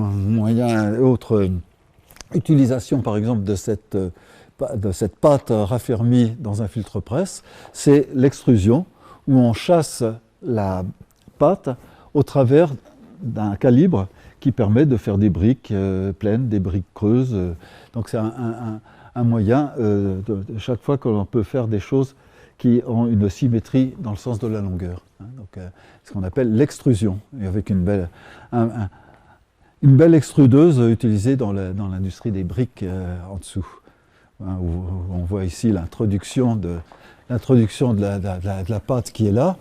Ici, toute une partie de désaération pour que la mettre dans des bonnes conditions de filage. Et la chose sort par ici. Autre moyen de raffermir la barbotine pour l'utiliser cette fois-ci dans des opérations de pressage, c'est en français le spray dryer ou l'atomiseur en français, hein, où vous avez la barbotine qui est envoyée ici en haut de l'appareil, mise sous forme de petites gouttelettes par divers moyens, et qui descendent à contre-courant d'un courant d'air très très chaud qui évacue l'eau très très rapidement et pour former en fait des grains d'amas de poudre de quelques dixièmes de millimètre de diamètre. Et voilà, des tailles moyennes, de tailles plus grosses, et vous en avez tous vu de tailles encore plus grosses parce que c'est la technique qui est faite pour faire le lait concentré, pas le lait concentré, le lait en poudre. Et vous avez des grandes tours du côté de Guingamp sur le bord de la Nationale 12. Et ben c'est des énormes spray dryers qui sont là pour faire du lait en poudre. Donc c'est le lait que vous mettez sous forme de gouttelettes et qui descend comme ça en bas. Alors voilà, ça fait une centaine de microns avec les grains de poudre qui sont comme ça agglomérés. Et ces agglomérats coulent très très facilement et permettent comme ça d'alimenter des presses pour former des pièces par pressage. Alors voilà un beau bébé, une presse utilisée dans la tuilerie des tuiles et briques. Énorme. Les cuissons, alors pour les tuiles et briques, c'est essentiellement une cuisson dans ce qu'on appelle des fours tunnels, où vous avez les objets qu'on va cuire, qu'on leur met sur un wagon, ce qu'on appelle un wagonnet, qui va traverser tout au long de ce four. Et le four reste sans arrêt à la même température, avec le centre ici à haute température. Donc on rentre ici, ça chauffe, ça chauffe, ça chauffe, jusqu'à la température de cuisson, et on continue, ça refroidit, ça refroidit, ça refroidit.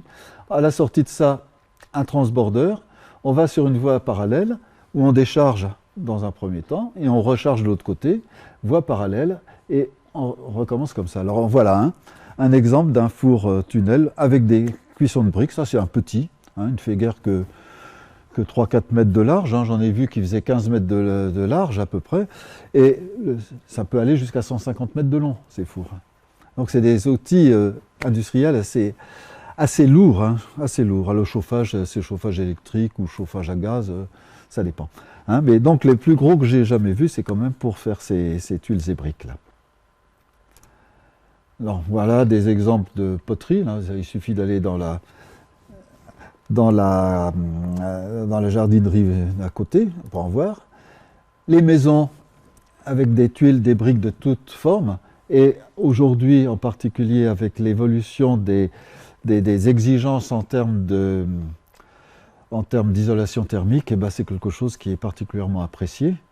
Et on trouve de plus en plus de constructions à base maintenant de tuileries, comme dans le bon vieux temps.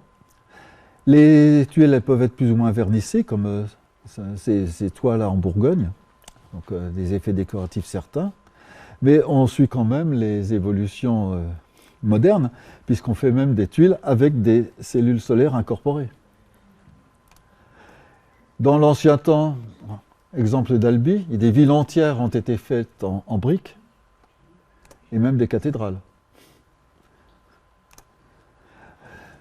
Changeons de matériaux. Maintenant, les faïences. Les faïences, ce sont des produits poreux, qui restent poreux, qui sont cuits, ça dépend desquels, on va voir, entre 950 typiquement et 1200 degrés. Avec ça, on fait des carreaux, de la vaisselle, des objets décoratifs. Et généralement, même toujours, il y a un vernis par-dessus, alors que dans le cas de nos terres cuites, il n'y avait pas de vernis. Tout d'abord, les faïences connues, terre cuite recouverte d'un vernis transparent plus ou moins coloré. Alors là, c'est le lien que l'on fait entre nos tuiles et briques vernissées et les poteries émaillées. Cuisson entre 900 et 1150 degrés. Alors là, vous en trouvez des très belles pour mettre des vases, pour mettre vos fleurs dans le jardin, C'est très bien, sauf que c'est poreux, sauf que c'est fait à basse température. L'accord de l'émail et de la céramique n'est pas forcément terrible. L'hiver, il vaut mieux les rentrer parce que l'eau va rentrer dedans, ça va geler et ça va faire sauter l'émail. Un peu plus nobles, les faïences dites stanifères. Pourquoi stanifères? C'est qu'elles sont recouvertes d'un vernis qui lui-même est blanc, en fait blanc, incolore, enfin non, opaque, pardon, blanc, et blanc parce qu'il est chargé en oxyde d'étain, d'où le nom faïence stanifère. Plus noble encore, les faïences, ce qu'on appelle les faïences fines, les faïences calcaires pour mémoire, où il y a beaucoup de calcaire dedans, qui apporte du calcium, qui aide à baisser les températures de cuisson, cuit en biscuit entre 1000 et 1100 degrés, et émaillé ensuite. Alors l'émaillage se fait souvent par trempage, parce que le produit est poreux, et on peut tremper ça dans une barbotine d'émail. Hein, et on va ensuite cuire l'émail à basse température. Alors inutile de dire que ces faïences dites calcaires sont très fragiles, ne les mettez pas au lave-vaisselle. Hein. C'est une pâte blanche peu résistante, des émaux peu durs, très facilement rayables. C'est pour faire beau sur une cheminée par exemple. Et alors là, beaucoup plus noble, les faïences dites feldspathiques. Hein, donc vous reconnaissez les noms des matières premières qu'il y a tout à l'heure, avec la silice, les feldspaths qui apportent des choses qui vont aider à faire des liens entre les grains de céramique. Cuite en biscuit ça veut dire sans qu'il y ait de l'émail, entre 1250 et 1300 degrés, là ça devient beaucoup plus sérieux comme température, hein. Et ensuite émaillé après cuisson. Et la cuisson de l'émail entre 1020 et 1100 degrés, c'est bien supérieur à celle des faïences dites calcaires, hein. Donc ce sera des matériaux beaucoup plus solides, beaucoup plus résistants aux rayures. Donc utilisés soit pour le culinaire, pour les assiettes, les bols, soit pour faire des carreaux de faïence qui seront des carreaux décoratifs, parce qu'avec ces températures-là, on a des palettes de couleurs très riches, parce qu'au-delà de 1200, 1300 degrés, il y a beaucoup de couleurs qu'on ne sait pas faire parce que les oxydes se décomposent. Et donc là, c'est vraiment les faïences que vous allez mettre dans votre salle de bain sur les murs. Alors un peu de technologie. La pâte, on veut faire une assiette en faïence par exemple. Et bien pour faire l'assiette en faïence, une des méthodes de fabrication, ou une assiette, ou un bol, ou un vase, mais des méthodes de fabrication, c'est le calibrage. Vous prenez une forme en plâtre qui a la forme intérieure de l'assiette, vous mettez votre galette d'argile sous forme de pâte à modeler, si j'ose dire, vous faites tourner ça, et vous descendez un calibre qui vous donnera la forme de la partie intérieure de l'assiette. La même chose pour faire des creux ouverts ou des creux fermés, pour faire des vases. Autre méthode importante pour les faïences, mais également pour les porcelaines et les grès et les porcelaines ensuite, c'est le coulage en moule poreux. Vous savez, le coulage qui a été inventé dans les années 1790. Hein. Vous prenez un moule en plâtre, ce moule en plâtre, le plâtre c'est poreux, c'est pas le plâtre que vous utilisez en construction, hein. C'est ce qu'on appelle le plâtre dit de Paris, qui est très très fin et avec une porosité bien maîtrisée et bien comme il faut, comme on dit. Et ben, ce moule en plâtre, vous le remplissez de barbotine, que ce soit pour faire une pièce creuse ou que ce soit pour faire une pièce pleine. Vous le remplissez de barbotine. Au bout d'un certain temps, comme dirait Fernand Reynaud, eh bien, il y a de l'eau de la barbotine qui rentre dans le plâtre par porosité, dans la porosité du plâtre, par capillarité, et puisqu'elle rentre dans le plâtre, la barbotine va s'enrichir en matière solide le long de la paroi. Au bout d'un certain temps, on estime que la paroi est assez épaisse, et on vide le moule. Ou alors, quand on veut faire une pièce pleine, on continue à le remplir. Et après ça, on attend que ça sèche un petit peu, et on démoule. Alors, à gauche ici, vous avez un exemple d'une calibreuse en action. Hein, donc, vous voyez l'assiette qui est là sur le moule et qui tourne, avec le couteau ici, qui vient donner la forme extérieure du dessous de l'assiette. Et ici, un moule qui est relativement simple, hein, puisqu'il n'y a que 4 pièces dedans, le dessous, les deux côtés et le dessus, pour faire une petite verseuse pour le service à thé. Ça, c'est un exemple, et on verra tout à l'heure des moules beaucoup plus gros qui ont servi pendant longtemps pour faire des pièces en sanitaire. Hein, c'est le même principe. Mais ça, c'est complètement dépassé maintenant. C'était ce qui se passait lorsque j'étais étudiant. On avait ça. Et depuis, eh bien, on fait du coulage sous pression. Du coulage sous pression, non, c'est plus du plâtre. Ce sera des produits, des résines poreuses. Et on coule sous pression, c'est le même principe que celui du filtre presse de tout à l'heure. Et on coule sous pression, ben voilà, pour faire des tasses, voilà, pour faire des assiettes, une assiette qui est en train de se démouler. On verra tout à l'heure un exemple de coulage sous pression de gros sanitaire. Et après, il y a une étape qu'il ne faut pas négliger parce qu'elle est très très délicate également, qui est l'étape de séchage. Parce que ce qui sort du coulage, ce qui sort du tournage, ce qui sort du calibrage, c'est plein d'eau encore. Hein, c'est plein d'eau, il faut le sécher avant de l'envoyer se faire cuire ou l'envoyer se faire décorer. Et pour le séchage, c'est une opération très délicate parce que ça peut amener des tensions. Il n'y a pas la même quantité d'eau. Il faut que l'eau qui est à l'intérieur, elle s'échappe au travers des trous, des pores qu'il y a entre les grains de matières premières. Donc on fait ça en régulant la teneur en vapeur d'eau à la température qu'il faut. Soit on est avec des petites productions, on fait ça dans des séchoirs, on ouvre la porte, on met les choses et on referme la porte et on attend que ça se passe, en faisant un cycle de température et de taux d'humidité qu'il faut. Ou alors dans des séchages tunnels continus, comme c'est ici, là vous avez le séchage de tasses, celle qui sortait du moulage sous pression tout à l'heure. Et émaillage, alors là, diverses techniques d'émaillage, j'en illustre une. Le tesson après cuisson, il est poreux, il est solide, mais il est poreux.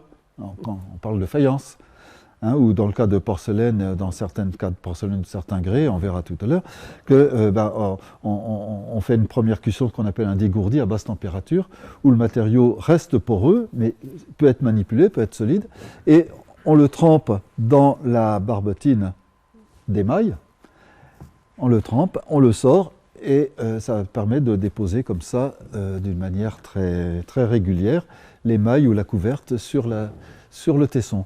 Alors les autres procédés, c'est essentiellement du pistolage, pour les grosses pièces en particulier. Hein. Bon, le tesson, alors pour les faïences, il y a un point qui est important, c'est que le tesson, il faut toujours se souvenir que le tesson d'une faïence, c'est poreux. Donc pour qu'on puisse s'en servir sans qu'il y ait de l'eau qui rentre dedans d'une manière ou d'une autre quand on s'en sert, hein, eh bien, il faut le recouvrir, ce tesson, intégralement par un émail. Mais l'émail, c'est un verre. Le verre à température de cuisson, si on le pose sur le support de cuisson, il va s'attacher au support de cuisson, c'est pas possible. Donc ça, on ne peut pas l'utiliser tel quel. Donc il y a obligatoirement, pour les faïences, un mode d'enfournement particulier. Et ces deux caractéristiques-là, ça permet d'identifier relativement facilement les faïences. D'une part, elles sont entièrement recouvertes d'émail, il n'y a aucune zone qui ne soit pas émaillée. Et d'autre part, il y a 3 petites blessures dans l'émail. Pourquoi? Parce que les faïences, on les met, par exemple, sur des picots, qu'on appelle des pernettes, hein, et des picots, avant c'était en matière première céramique, et une céramique beaucoup plus réfractaire. Maintenant, c'est des picots en acier réfractaire, hein, et avec la faïence qui tient sur les 3 petits points qui sont là. Hein. Ou alors, vous voyez, on peut les assiettes, les mettre comme ça, les empiler sur ces supports, mais c'est supporté toujours par 3 petits points qui sont là dans le cadre de ces théâtres à assiettes sur le marly. Là, dans l'autre cas, c'est plutôt au centre. Quand c'est des carreaux de faïence, eh bien, on fait la même chose de ce côté-là. Et également, on peut trouver des modes d'enfournement où les faïences sont mises verticalement sur 2 barrettes ici et un peigne en haut, donc sur vue de côté. Les 2 barrettes sont ici. et la faïence, donc sur le bord extérieur de l'assiette, et la faïence s'appuie sur l'intérieur de son marli, sur le peigne qui est au-dessus. Et donc, vous avez voilà une photo d'une faïence moderne. J'ai porté au feutre les 3 petits points, on ne les voit pas, il faut les chercher, Et regardez ici, en regardant beaucoup plus près, les 3 petits points, les 3 blessures que vous avez sur la faïence. Donc obligatoirement, quand vous avez une faïence, vous devez trouver ces 3 petites blessures, soit sur le fond, soit 2 sur l'extérieur d'une assiette et 1 sur le marli. Ça, c'est vraiment caractéristique des faïences. Ça. Mais également, autre chose pour les faïences, c'est une faible température de cuisson. Vous avez vu, au maximum, on s'arrête à 1200 degrés. Donc, souvenez-vous des généralités, fort coefficient de dilatation thermique et sensibilité au choc thermique. Accord entre tesson et émail parfois difficile, danger de tressaillage, parce qu'on est à plus basse température, et faible résistance aux rayures et aux agressions chimiques. Et dans les faïences anciennes, souvent, il y a de l'oxyde de plomb éventuellement qui permettait d'avoir des émaux à plus basse température. Mais ça, comme conséquence de ça, dans un plat en faïence, n'allez pas le mettre au four pour cuire votre poulet. Hein, c'est sensible au choc thermique. Ou alors, quand vous mettez votre poulet dans un plat après, si le plat est en faïence, n'allez pas le découper dans votre plat en faïence, vous risquez de rayer votre plat en faïence. Hein, parce que ça est fait avec des plus basses températures que les choses. Mais les faïences, ce n'est pas pour autant qu'il faut les négliger. En voilà une très belle. Et au XVIIIe siècle, quand on ne savait pas encore faire des porcelaines, on se rabattait sur les faïences et en voilà un exemple d'un superbe objet de l'époque du XVIIIe siècle. En faïence, c'est quand même les faïences fines, des matériaux, des objets très, très, très nobles. Passons maintenant aux grès. Alors les grès, jusqu'à maintenant, on était avec des matériaux poreux. À partir de maintenant, on va parler de céramiques qui seront denses, hein, où il n'y aura plus de porosité ou très peu de porosité à l'intérieur. Et tout ça, on joue bien sûr avec les compositions, mais on joue aussi obligatoirement avec des températures de cuisson qui seront bien plus élevées. Hein, puisque avec les grès, on peut monter jusqu'à 1280 degrés, 1300 degrés même. Hein. Donc on commence par les grès, pour ensuite passer aux vitreous, qui sont un peu la liaison entre les grès et les porcelaines. Et les porcelaines, où la différence avec les grès, c'est essentiellement que les grès, les pâtes sont moins nobles, moins pures, et les porcelaines, elles permettent d'avoir des choses beaucoup plus blanches et beaucoup plus fines d'aspect. Mais sinon, tout ça, ce sont des produits dits vitrifiés. Vitrifiés parce que, jusqu'à maintenant, terre cuite, faïence, on cuisait, il y avait des liens qui se faisaient entre les grains lors de la cuisson. Là, en plus, on va avoir, à cause de la composition et de la température très élevée, on va avoir création d'une phase vitreuse.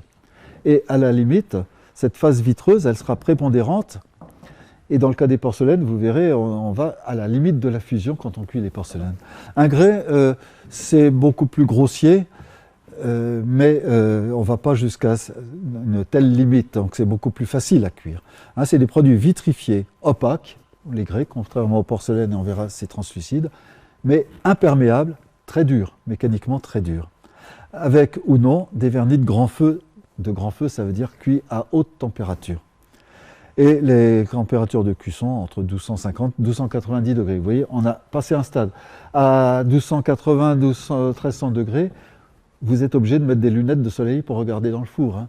Ça s'approche un peu de l'aspect que peut avoir le soleil. Hein. C'est un rayonnement très très intense. Alors, les principaux grès. Tout d'abord, les grès naturels. Les grès naturels, je les cite parce qu'on en a en Bretagne. Vous avez tous entendu parler des grès de Quimper par l'usine Keraluc. L'usine Keraluc, ce sont des grès qui ont été pris directement sur un bras de l'Odette, sans rien changer à la composition. Ils avaient la chance que ce soit la bonne composition. Et ils utilisent directement le matériau sorti des sédiments de la rivière de l'Odette. Je le cite pour mémoire, hein, mais parce qu'en Bretagne, c'est quand même important. Sinon, vous avez les grès composés au grès fin, où là, vous mélangez du kaolin ou des argiles relativement pures, des sables, et le fondant qui est apporté sous forme de feldspath. Les fondants qui permettent justement la création de cette phase vitreuse par réaction avec le produit de décomposition du kaolin et avec la silice qui elle-même est un verre. Hein. Mais donc, en rajoutant à de la silice des alcalins, on baisse la température de fusion du verre et ça permet donc d'avoir cette production, cette création d'une phase vitreuse à relativement basse température. Avec ça, vous faites la vaisselle, des carreaux de revêtement, des carreaux de sol, ainsi que des tuyaux. Et les grès cérame, alors là c'est un petit peu la même chose, mais avec des pâtes moins blanches, des pâtes plus grossières. Et ça sert essentiellement pour faire des carrelages pour l'extérieur. Hein, par exemple, les carreaux dits de grès d'Artois, malheureusement l'usine n'existe plus parce qu'ils ont oublié certains préceptes élémentaires dans la maîtrise de la fabrication. Donc l'usine elle a fermé et maintenant il n'y a plus que les carreaux italiens pratiquement. Mais c'est ce qu'on appelle des grès cérame. Essentiellement donc carreaux de sol. Et les grès sanitaires, pour mémoire, parce que ça, on ne les utilise plus maintenant, les sanitaires, on les fait plus sous forme de grès, mais également, c'est des argiles graisantes, mais là, on ne cherche pas à faire quelque chose qui soit dense, on s'en fout un peu, parce que par-dessus, on va mettre une engobe voisine d'un vitré ou d'une porcelaine, puis une couverte transparente. Et alors, quelques notions importantes sur les grès. Température de cuisson élevée, donc faible coefficient de dilatation, accord plus facile avec les couvertes et émaux, résistance au choc thermique, solidité et résistance aux rayures. Là, vous pouvez les utiliser pour cuire votre poulet. Hein, rentrer dans le four, sortir du four, ça ne leur fera rien, ni chaud ni froid, c'est le cas de le dire. Et quand vous découperez votre poulet, eh ben, vous ne rayerez pas la couverte qui est dessus parce qu'elle sera solide. Porosité nulle ou très faible, ça c'est important aussi parce que non gélif, d'où l'utilisation possible des grès pour faire des carrelages pour mettre dehors, mais dans la maison c'est bien aussi parce qu'ils sont solides et donc résistants aux rayures. Hein.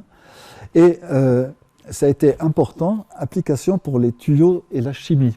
Les tuyaux d'évacuation d'eau usée, hein, bon, vous en avez beaucoup encore pour les réseaux sanitaires qui sont en grès, mais jusqu'à la fin des années 40, hein, eh bien, vous aviez l'industrie de la chimie qui était basée sur l'utilisation de contenants, de tuyaux et de contenants en grès. Pourquoi? Parce que c'est solide et c'est résistant à l'agression chimique.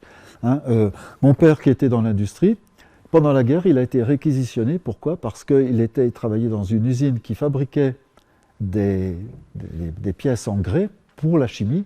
Et la chimie, pour l'effort de guerre, pour faire les munitions, c'est quelque chose qui a été stratégique. D'où la réquisition d'une usine de céramique pour pouvoir faire les objets nécessaires à l'industrie de la chimie. Et là, contrairement aux faïences, hein, c'est ce que je marque en dernière ligne, des émaillages de la surface en contact avec la gazeterie. Donc là, vous pouvez avoir l'objet en grès qui est émaillé, sauf ce qui est en surface. Ce sera la même chose pour les porcelaines, sauf qui est en surface avec le support de cuisson qui, lui, ne collera pas puisqu'il n'est pas émaillé.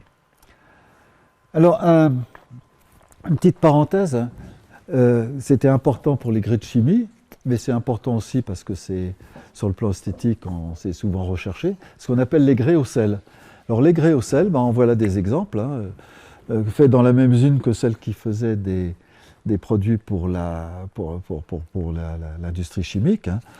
Et les grès au sel, c'est vous cuisez, vous faites votre objet, vous l'envoyez dans le four. Généralement, là, ce sont des fours statiques, c'est-à-dire pas des fours tunnels. Vous l'envoyez dans le four et à haute température, en fin de cuisson, quand la cuisson est quasiment terminée, vous injectez du sel, comme du sel de cuisine, un NaCl. Et le sel va se vaporiser dans le four et va se déposer et réagir avec la surface du grès. C'est comme ça qu'on fait le grès au sel. Alors par contre, quand on a utilisé cette technique-là pour faire du grès au sel dans un four, ben, le four il ne pourra plus rien faire d'autre parce que ça ne va pas seulement sur les pièces, bien sûr, mais toutes les parois intérieures du four, elles sont polluées, entre guillemets, par le sel. On ne peut plus l'utiliser que pour faire des grès au sel. Mais quand vous voyez un grès au sel, ben, ça a été fait comme ça, tout simplement. Et ce qui explique que ben, les pots, ils n'ont pas tous exactement la même couleur, hein, parce qu'en fonction de l'emplacement où ils sont dans le four, ils reçoivent plus ou moins de vapeur de chlorure de sodium. Et ben voilà un gros tuyau pour les évacuations d'eau usée, mais c'est également un grès au sel. Vous voyez, sa couleur, elle est caractéristique de cette technologie spécifique au grès. Vitreous. C'est un produit intermédiaire donc, entre les grès à pâte blanche, donc faite à partir d'argile très pure, et les porcelaines. Les compositions, bon, voisines de celles des faïences feldspathiques, bon, peu importe. Cuit jusqu'à vitrification, alors on est encore à 1300 degrés, et vitrification comme pour le grès, sauf qu'on va plus loin dans la proportion de phase vitreuse que pour les grès. La texture du tesson est voisine celle d'un grès blanc, et technologie semblable à celle des faïences. Et généralement on fait des objets comme ça, on les refroidit, et on les émaille pour les recuire vers 1200 degrés, ou alors dans un autre cas de figure, il y a une monocuisson tesson et émail. Et qu'est-ce qu'on fait avec ces fameux vitreous? D'une part, la vaisselle dite de limonadier. Alors, il n'y a aucune consonance péjorative dans le mot vaisselle de limonadier. C'est le terme technique. C'est la vaisselle de limonadier, c'est la vaisselle des restaurants, tout simplement. Et pourquoi? Parce que ces matériaux-là, ils sont faits à haute température, coefficient de dilatation, accord avec l'émail, je ne reviens pas là-dessus, mais à haute température, donc ils sont résistants au choc thermique, résistants à l'usure mécanique et résistants aux agressions chimiques. Qu'est-ce qu'on demande à une porcelaine de limonadier? Ben, on lui demande de ne pas s'user sous l'usage intensif qui est fait avec le couteau qui cherche à couper le steak qui est dur. Hein. Ils vont dans des lave-vaisselle qui sont très agressifs, hein, des lave-vaisselle industriels, ça n'a rien à voir avec ceux que tout le monde a chez soi. Hein. C'est lave-vaisselle qui sont avec des températures très élevées, beaucoup plus élevées que les nôtres, et surtout avec des produits vaisselle très très agressifs. Et donc il faut que ça résiste à tout ça. Et donc c'est pour ça que c'est important pour les restaurateurs d'avoir ce genre de matériaux. Alors un peu de technologie, là, je vous avais parlé tout à l'heure des fours tunnels. Bon, souvent les porcelaines ou les vitreous comme ça pour les vaisselles ou petits objets culinaires, hein, c'est fait dans des fours qu'on appelle des fours intermittents. Alors voilà un exemple de four intermittent qu'on appelle un four cloche. Vous avez dans la partie basse tout l'empilement des choses en train d'être cuites. Et la cloche, c'est-à-dire la partie chauffante du four, là c'est un four à gaz, qui vient, donc on charge, on dispose toutes les pièces qui vont être à cuire, et ensuite on descend la cloche au-dessus. On fait la cuisson, on relève la cloche, des fois il y a une deuxième poste à côté, donc elle se translate, et pendant qu'on fait le chargement-déchargement, eh ben, ça fait la cuisson du poste d'à côté. Et ça, c'est quelque chose de très largement utilisé, que ce soit pour les porcelaines, les grès, ou les porcelaines comme ça de limonadier, ou alors des fours comme ça, intermittents. Bon, là, ici, sur celui en haut à droite, ce que vous voyez, c'est la porte du four qui s'est levée, tout simplement. C'est encore un four à gaz.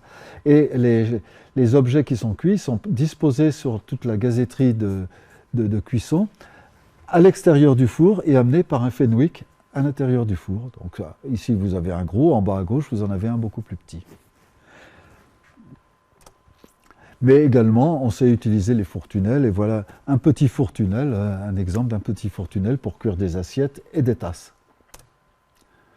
Exemple de porcelaine blanche, de limonadier justement. Mais on sait faire des très belles choses. Il n'y a rien de péjoratif dans ce terme-là, parce qu'on sait faire de très belles choses, en particulier pour des bons restaurants qui savent mettre le prix. autre chose importante, les céramiques sanitaires. Bon, je vous avais parlé des sanitaires en faïence en grès, mais maintenant, c'est essentiellement vitreous, avec une vitrification moins poussée que pour les vaisselles, émaillage en cul, puis monocuisson. Alors là, c'est des très gros objets. Vous voyez, c'est votre lavabo, c'est votre baignoire, c'est votre bidet, on n'en fait plus beaucoup maintenant, c'est l'évier. Un WC, là vous en avez un en coupe, c'est quelque chose de très complexe comme forme. C'est grand, c'est gros, et c'est très complexe avec l'arrivée d'eau qui se fait là, tout le système pour que l'eau elle aille partout, et ensuite le siphon et le départ, et le tout avec donc des pièces importantes en dimension, en poids, et surtout en sortie du four de la cuisson, il faut qu'il n'y ait aucun défaut apparent. C'est-à-dire pas de petites particules qui descendent du four qui viennent faire une tache dans l'émail, ou alors une tache dans l'émail parce qu'il y a une vis qui s'est usée tout au long de la processus de fabrication et qui s'est retrouvée, une particule métallique qui s'est retrouvée dans l'émail et qu'on voit comme le nez au milieu du visage sur la porcelaine après cuisson. Ce sont des objets très très difficiles à faire, et c'est également de la très haute technologie qu'on n'a pas su garder en France, malheureusement. Tout est parti essentiellement, là, en ce moment, vers les pays d'Afrique du Nord, où là, ils ont su s'adapter à l'évolution de technologie. Il en reste encore en France, mais moins qu'il y a 50 ans. Alors, il y a 50 ans, voilà, quand on faisait ça dans des moules en plâtre. Alors, ces moules en plâtre, c'était des moules énormes, avec toute derrière, la moitié de l'usine, c'était la fabrication des moules, le séchage des moules. Un moule comme ça dure une vingtaine de coulages, c'est tout. Après ça, on est obligé d'en refaire un autre. Et il y a quand même toute une phase, parce que le moule, une fois qu'on a récupéré la pièce, faut le faire sécher avant qu'il ne puisse admettre d'être à nouveau supporter un coulage. Donc là, il y avait une maintenance énorme et une logistique énorme liée au moule de plâtre. Et maintenant, eh bien, on fait du coulage, comme je disais tout à l'heure, sous pression. Là, vous avez par exemple le coulage dans un moule poreux qui ensuite ça sera mis avec application de la pression pour faire un lavabo double. Ici, vous avez une sorte de filtre-presse un peu spécial, d'où vous avez des lavabos qui sortent et qui vont être ensuite émaillés et cuits. Donc vous voyez derrière toute la tuyauterie de l'amener de barbotine sous pression dans les moulets. Et ça, c'est ça la technologie actuelle. Et généralement, ces pièces-là, elles sont cuites dans des grands fours tunnels. Comme l'exemple. Alors ce que vous voyez au fond, là, en rouge, en blanc, c'est à la couleur, on est du côté de 1250 degrés. Là. Enfin, les porcelaines. Alors là, vitrifiées, comme les grès, mais par contre imperméable, très dur, comme les grès, mais translucide et blanc. Translucide, on aura une illustration, et blanc parce qu'on n'utilise non pas des argiles plus ou moins pures comme les grès, mais du kaolin qui, lui, est très très pur et n'apporte pas d'impureté qui colorera le tesson. Alors il y a trois familles principales. Tout d'abord les porcelaines tendres, que je cite à la fois pour mémoire et d'une manière un peu spécifique aussi. Les porcelaines tendres qui sont recouvertes d'un vernis peu dur et rayable, consistant en une glaçure cuite à plus basse température que le biscuit sur lequel elle a été déposée. Ok. Mais ces porcelaines tendres, en fait, ça a été inventé au XVIIIe siècle, de désespoir de ne pas pouvoir faire des porcelaines à l'image de celles qui étaient faites en Chine. Et on a inventé des compositions où là, à la limite, il y avait peu ou pas de kaolin, c'était uniquement du verre. Et on avait des choses qui étaient technologiquement impossibles à faire avec des rendements déplorables. Par contre, il y a les Anglais, eux, ils ont travaillé à la même époque. Chez les Anglais, le bœuf, on l'utilise jusqu'au bout des ongles, si j'ose dire. Parce que on le mange, d'accord, le cuir, ok, mais les os, eh bien, on les utilise Et les Anglais ont inventé une porcelaine où il y a du kaolin ou de l'argile, et où les fondants sont amenés par de la poudre d'os calciné. Et ce qu'on appelle les porcelaines à l'os, les bone china, ben c'est simplement ce que les Anglais ont inventé. Donc il y avait les porcelaines tendres européennes à base de choses qui étaient très proches de verre, et les porcelaines anglaises, les porcelaines à l'os anglaises, qui sont en fait des porcelaines tendres. Mais quand on vous dit chez le marchand, vous voyez, ça c'est une bone china, ça coûte très cher, c'est un procédé pour faire de la porcelaine à basse température et donc bon marché. Donc vous ne laissez pas avoir par votre marchand. Hein, les porcelaines à l'os, ce sont des porcelaines tendres inventées du temps où on ne savait pas faire des porcelaines dures, qui elles sont cuites à haute température, on va jusqu'à 1400 degrés, hein, recouvertes d'un vernis, soit très dur posé sur pièces dégourdies cuites en même temps, donc, et c'est ce qu'on appelle les vernis de grand feu, parce que c'est cuit à 1400 degrés, ou alors sur le tesson, sur un tesson dégourdi des fois simplement, ou sur un tesson qu'on a cuit à haute température, on fait un émail et une glaçure et un vernis plus basse température que l'on cuit ce qu'on appelle le petit feu. Et pourquoi ces deux choses-là? C'est pas parce que le petit feu ça coûte moins cher parce qu'on chauffe moins haut. Non, c'est parce qu'avec les céramiques de petit feu, on peut avoir une palette de couleurs bien plus riche qu'avec les céramiques de grand feu. C'est uniquement pour cette raison-là qu'il y a les deux. Et pour mémoire, les porcelaines alumineuses, ben ça c'est les isolants des lignes à haute tension ou autres. Hein. Alors les porcelaines tendres, aujourd'hui, donc comme je disais tout de suite, c'est les porcelaines phosphatiques. Hein. Les autres porcelaines tendres européennes, on n'en parle plus, c'est pour mémoire, hein. C'est historique. Hein. Mais les bone china, un peu de kaolin, des os calcinés, un peu de feldspath, un peu de TX. Et ça, ce sont les porcelaines dites china. Les Wedgwood, c'est rien d'autre que des porcelaines tendres anglaises. Hein. Recouvertes de glaçure de faïence fine, avec une palette de couleurs très riche et variée. Cuisson des biscuits entre 1250 et 1320 degrés, donc c'est quand même plus bas que les porcelaines dures, où là on monte au-delà de 1400 degrés. Hein, et vu qu'on va à la limite de la fusion quand même, à la limite de la fusion du matériau, ben, il faut supporter, souvent pour supporter les assiettes qu'on va cuire, ben, on les met dans un lit de poudre d'alumine qui les empêche de se déformer lors de la cuisson. Parce qu'on est vraiment à la limite de la cuisson. Et après émaillage, on cuit en deux temps. Après émaillage, on cuit à plus basse température les émaux. Porcelaine dure, kaolin, feldspath, silice. Et les émaux couvertes également, c'est kaolin, feldspath ou pegmatite, feldspath et silice. Cuisson dégourdie, quand je disais dégourdie, c'est pour faire un tesson que l'on peut manipuler pour pouvoir ensuite mettre des émaux dessus. Hein. Alors qu'en fait, on reste poreux, mais on peut le manipuler, c'est relativement solide, entre 800 et 1050 degrés. Et la cuisson de grand feu, on peut monter au-delà de 1400 degrés en fonction des compositions, bien entendu. Microstructure, et c'est là que c'est intéressant, vous avez essentiellement, vous voyez, jusqu'à 85% d'un verre très visqueux.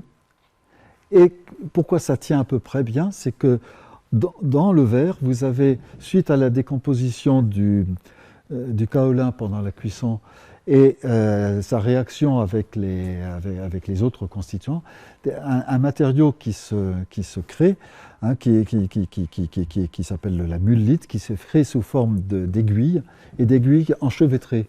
Donc vous avez ces aiguilles enchevêtrées qui tiennent en fait la pièce à haute température, qui la tiennent vaguement, et l'empêchent de fondre comme si c'était formé du verre pur. Et voilà la microstructure, c'est celle que je vous avais montrée tout à l'heure, avec un exemple ici, où vous avez des grains de silice qui restent là au centre, hein, des phases vitreuses qui sont autour, et ici, ces amas grisâtres que vous voyez, c'est ces aiguilles de mullite enchevêtrées qui vont faire la microstructure. Alors vous voyez, ça, c'est un résultat très complexe en fait de réactions chimiques au cours de ces cuissons. Donc là, c'est très dur, conductibilité thermique importante, faible coefficient de dilatation et très bons isolants électriques, ce qui fait qu'aussi les céramiques, les porcelaines, on les utilise en chimie. en laboratoire de chimie, on a des creusets en porcelaine qu'on met directement sur la flamme, parce que le coefficient de dilatation, il est faible. Il est faible, et mais par contre, la conductibilité thermique est importante, ce qui fait que ça homogénéise facilement la température du creuset que l'on va utiliser, du creuset en porcelaine qu'on va utiliser. Alors, les palettes de couleurs. Il y a les couleurs de grand feu, comme je disais tout à l'heure, couleurs limitées, rouge interdit, sauf si on se cuit en atmosphère réductrice avec du cuivre, mais c'est rarement utilisé. Hein. Et par contre, les émaux et les couvertes sont dures et elles résistent aux agressions mécaniques et chimiques. Hein. Les couleurs de petit feu, au contraire, les couleurs sont vives, la palette de couleurs est très riche, mais on résiste nettement moins aux agressions mécaniques et chimiques. N'allez pas mettre des couleurs de petit feu dans votre lave-vaisselle, vous serez déçu du résultat au bout de quelques lavages. Hein. Et voilà deux palettes de couleurs, celle du haut, elle date de 1790 ou quelque chose comme ça, hein. Donc c'est fin du XVIIIe siècle, des deux palettes de la manufacture de Sèvres. Celle du haut, c'est la palette de petit feu, celle du bas, c'est la palette de grand feu. Donc vous voyez, la richesse est beaucoup plus importante en grand feu qu'en petit feu. Et une palette contemporaine qui date de l'an 2000, de la manufacture de Sèvres encore, là c'est exclusivement du petit feu, où là, en fonction de l'épaisseur de la peinture, si j'ose dire, que vous allez mettre sous la couverte, eh bien, vous avez les nuances qui sont plus ou moins foncées, et également donc, une richesse de couleurs extraordinaire. Alors, les céramistes, les artistes qui réalisent les décors en céramique, en porcelaine, ils ont toujours sous les yeux ces palettes, parce que ces palettes ont été faites sur le même matériau que ceux qu'ils travaillent, et ont été cuits. Parce que ce que vous posez quand vous faites votre peinture, ce n'est pas exactement, et même des fois pas du tout la même couleur que celle qui ressortira lorsque la céramique sera cuite et sortira du four. Donc quand vous voyez des tableaux en porcelaine qui sont des vrais chefs-d'œuvre de peintre, eh bien, pensez que celui qui l'a réalisé, en plus, il a fallu qu'il adapte et qu'il choisisse ses couleurs en peignant des choses dont il ne voyait pas la couleur qui se réalisait, puisque la couleur, il ne se rendait compte qu'après cuisson. Alors les couleurs, voilà, on peut les mettre comme ça au pinceau, on peut les mettre en décalcomanie, hein, c'est quelque chose qui est très largement utilisé pour faire les décors, les mettre en décalcomanie. On met la couverte par pistolage par-dessus derrière. Hein. Ça, c'était des photos faites à Limoges. Là, quand je parlais de porcelaine translucide, vous voyez cette tasse, on la met devant une source de lumière, on voit les doigts au travers. Hein. Ça montre bien que là, on est quelque chose qui est à la limite de la fusion. On est un verre avec très peu de phase cristalline dedans. Mais également, vous avez ce qu'on appelle les porcelaines qui sont des biscuits, qui ne sont pas émaillés, où là, c'est simplement le tesson qui est là, et qui est souvent très, très, très vivant. Il y a un volume, une présence physique pratiquement, pour une statuette comme ça, liée au grain, à la finesse de ce tesson de porcelaine. Et également des couleurs qui peuvent être très très riches. Alors là, j'ai craqué pour vous montrer quelques exemples. Voilà une porcelaine tendre, Sèvres 1770. En 1770, on n'avait pas encore trouvé les carrières, puisque c'est en 1976, je crois, qu'elles ont été trouvées du côté de Limoges. Et donc, c'est compositions en verre, pratiquement, en porcelaine tendre, et avec quand même des couleurs extraordinaires. Alors, même si le rendement industriel était très très très mauvais, on est arrivé à des chefs-d'œuvre, à des choses extraordinaires sur le plan esthétique. Ici, c'est pour l'anecdote que je vous ai montré ça, parce que j'ai beaucoup cité Sèvres. À Limoges, la première fabrique de porcelaine à Limoges, c'était rien d'autre qu'une succursale de la manufacture de Sèvres. Parce qu'à l'époque, il y avait tous les privilèges, il fallait l'autorisation du roi. Quand je vous dis c'était des histoires dignes des meilleurs romans d'espionnage et des romans policiers, eh bien, on a trouvé le kaolin à Limoges, mais Sèvres tout de suite a voulu s'en servir, mais pour s'en servir, il fallait changer sa technologie. À Sèvres, ils savaient faire des porcelaines tendres, ils ne savaient pas faire des porcelaines dures. On a créé les fabriques de porcelaine dure à Limoges avant de les avoir à Sèvres. Et il y a eu pendant quelques années des échanges très forts entre Sèvres et Limoges. Même à Limoges, des fois, on faisait des tessons qui allaient être ensuite émaillés et décorés à Sèvres. Et Royal, ici, ce n'est pas une faute d'orthographe, hein, c'est vraiment le terme de la... Et ça, c'est une porcelaine dure puisqu'elle est postérieure à 1784. Voilà des exemples. Et le petit bonbonnière que vous avez en dessous, c'était pour célébrer les 200 ans de la manufacture de porcelaine de Sèvres. Ça a été un décor fait par Mathieu, un artiste contemporain.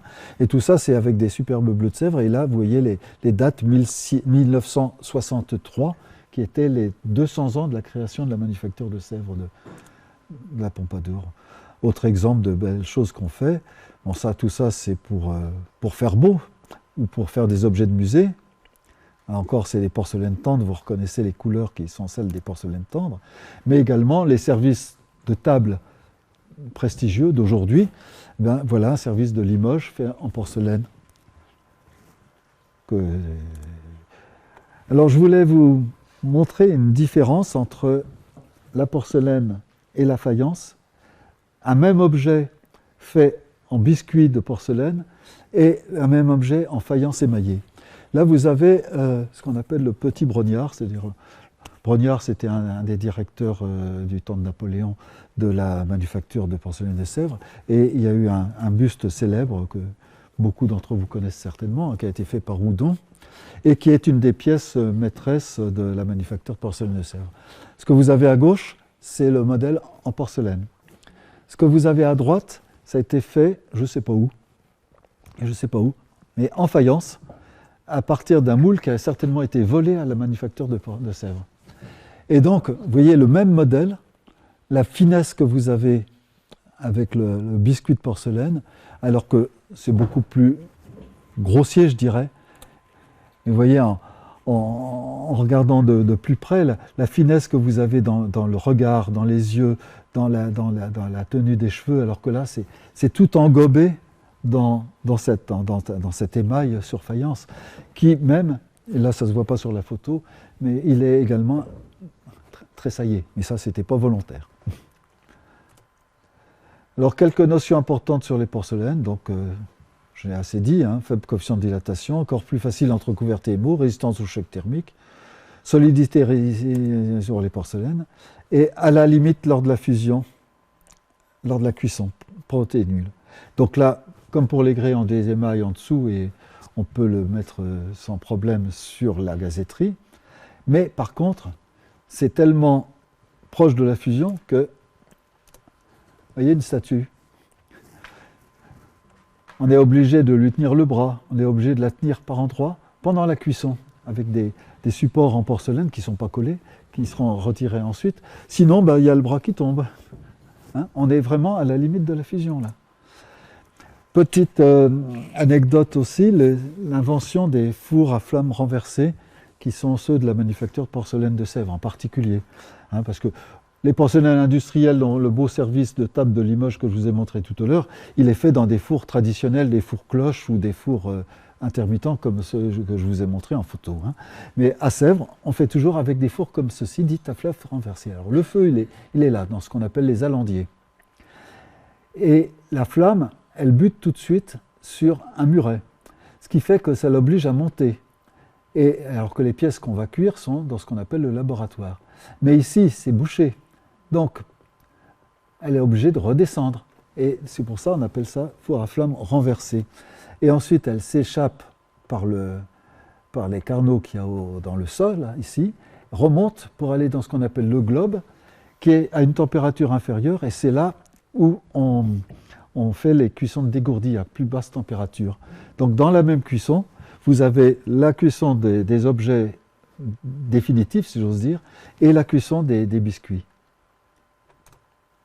Avec une technologie difficile pour enfourner toutes les pièces. Ce schéma-là, il date de Brognard, donc il date du 19e siècle, mais la technique n'a pas évolué depuis, hein, où on emballe les pièces de manière à qu'elles soient protégées les unes des autres, protégées de toutes les projections, de toutes les dégradations qu'il peut y avoir des matières réfractaires du four ou de ce qui vient de la fusion, de la combustion. Et vous voyez, aujourd'hui, ben, voilà, c'est les mêmes technologies qui sont utilisées. Là, c'est fait à Limoges, celle-là. Autre élément important, l'appréciation du degré de cuisson de la porcelaine. Bon, c'est valable pour beaucoup d'autres matériaux. Des objets comme ça, pour les céramiques, pour l'électronique, on les utilise aussi. C'est ce qu'on appelle les montres fusibles. Mais dans le cas particulier des porcelaines, on est vraiment limite, si j'ose dire. Donc, de simplement suivre la température par mesure avec des thermocouples, avec d'autres moyens de pyroscopie, ça ne suffit pas. Il faut apprécier le degré de cuisson de la céramique. Et pour ça, on utilise ce qu'on appelle les montres fusibles, qui sont des cônes d'une certaine matière céramique. Il y en a pour toutes les températures ou tous les états de cuisson qu'on peut avoir. Il y en a toute une série qui existe. Hein. Et ces cônes, on les place dans un petit support rigide et on regarde, visible par un petit trou qu'il y a dans la paroi du four, visible de l'extérieur, et on regarde, et ben, il commence par s'incliner, et ensuite il s'étale. Alors voilà, ici, quand la cuisson est à bonne température, ou bon état d'avancement de la cuisson, eh ben, la pointe vient toucher le sol. Si on attend un peu trop, bah, ça va un peu trop loin, et ensuite ça va dégouliner. Là, on a été trop chaud, là, on a cuit trop longtemps. Alors la même chose pour les couleurs, parce que les couleurs, il faut bien les ajuster en fonction de la température, de l'atmosphère, du débit de gaz et tout ça. C'est en fait très complexe concrètement. Et ben il y a des montres qui sont également pour les couleurs. Là, ce sont des plaques de porcelaine avec l'émail ou la couleur qui est mise dessus, qui sont posées verticalement sur un petit support avec un trou dedans. Et de temps en temps, eh ben, on va avec une grande tringle chercher ça. Ça tombe bien, ça supporte les chocs thermiques et on regarde ce que ça donne comme couleur. Donc c'est également un des éléments avec lesquels on maîtrise la réalisation de ces objets en porcelaine. Bon, je ne sais pas si ça vous intéresse trop. Là, j'ai mis un tableau comparatif des compositions que vous avez en fonction de ce qu'on a vu ici. Donc en fonction des faïences, des vitréos, des porcelaines tendres, des porcelaines à l'os, des porcelaines dures, les quantités croissantes ou variables des divers matériaux. Alors ce que vous pouvez voir, hein, c'est que les kaolins, c'est pour les carreaux de faïence éventuellement, pour les vitréos et pour les porcelaines. Les substances argileuses, faïences fines, je ne parle pas des terres cuites là, hein, ou des grès, mais les faïences fines, les faïences calcaires, les carreaux de faïence, c'est essentiellement avec les argiles, vitréos aussi. La silice, ben, on l'utilise partout. Et les roches feldspathiques, ben, il y en a de plus en plus en fonction du degré de vitrification qu'on veut amener. Hein.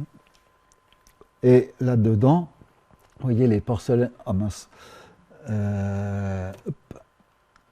Non. Voilà. Les porcelaines à l'os et les porcelaines tendres, vous voyez la différence. Les porcelaines tendres dites européennes, il y a très peu d'argile, du calcaire et beaucoup de frites, donc beaucoup de matière vitreuse. Alors que les porcelaines à l'os, c'est des compositions qui sont quand même beaucoup plus voisines des porcelaines dures, sauf que il y a beaucoup plus de fondants que dans les porcelaines dures et de fondants amenés par justement l'os broyé et calciné. Hein, les os calcinés, il y a quand même une quarantaine de pourcents. Bon, j'avais un tout petit truc sur les réfractaires silico-argileux. Bon, un réfractaire, c'est quoi? C'est quelque chose qui doit tenir mécaniquement et chimiquement à haute température vis-à-vis des gaz, vis-à-vis des liquides ou des solides avec lesquels ils sont en contact à haute température, avec une grande inertie chimique. Et la résistance pyroscopique, maintenant vous savez ce que c'est. La résistance pyroscopique, c'est celle qui est faite avec les montres fusibles. Hein. Elle doit être équivalente à 1500 degrés au minimum. Bon, là-dedans, vous avez toute une famille, hein, plein de familles. Les aluminosilicates, c'est ce qui nous intéresse pour la conférence d'aujourd'hui. Les basiques et les spéciaux, ça, c'est les évolutions actuelles, concrètes des matériaux réfractaires, et en particulier pour réaliser les hauts fourneaux, pour réaliser les progrès dans la technologie de sidérurgie, c'est par l'invention des réfractaires dits basiques et des réfractaires spéciaux, qui servent également pour faire les fours pour fondre le verre, pour faire les coulées du verre. Mais ce qui nous intéresse aujourd'hui, c'est les aluminosilicates. Faites pas attention à la complexité de ce graphe, c'est simplement en fonction de teneur en silice, de teneur en alumine, les températures de fusion que vous avez. Voilà. En fonction de ce que vous avez, la courbe du haut, c'est les températures où ça devient liquide. Et vous voyez, avec les réfractaires argileux, silico-argileux, c'est ce qui nous intéresse aujourd'hui pour la conférence d'aujourd'hui, parce que ce sont les matériaux silico-argileux, eh bien, on permet d'aller à des températures qui dépassent 1600 degrés, avec des coefficients de dilatation très faibles, d'où l'utilisation, et c'est pour ça que j'en parle ici, pour faire votre barbecue ou pour faire votre cheminée. Allez prendre des réfractaires argileux et silico-argileux, n'allez pas prendre les briques en terre cuite. Hein, c'est pour ça que je vais simplement montrer ce diagramme-là. Voilà, cette fois-ci j'ai fini.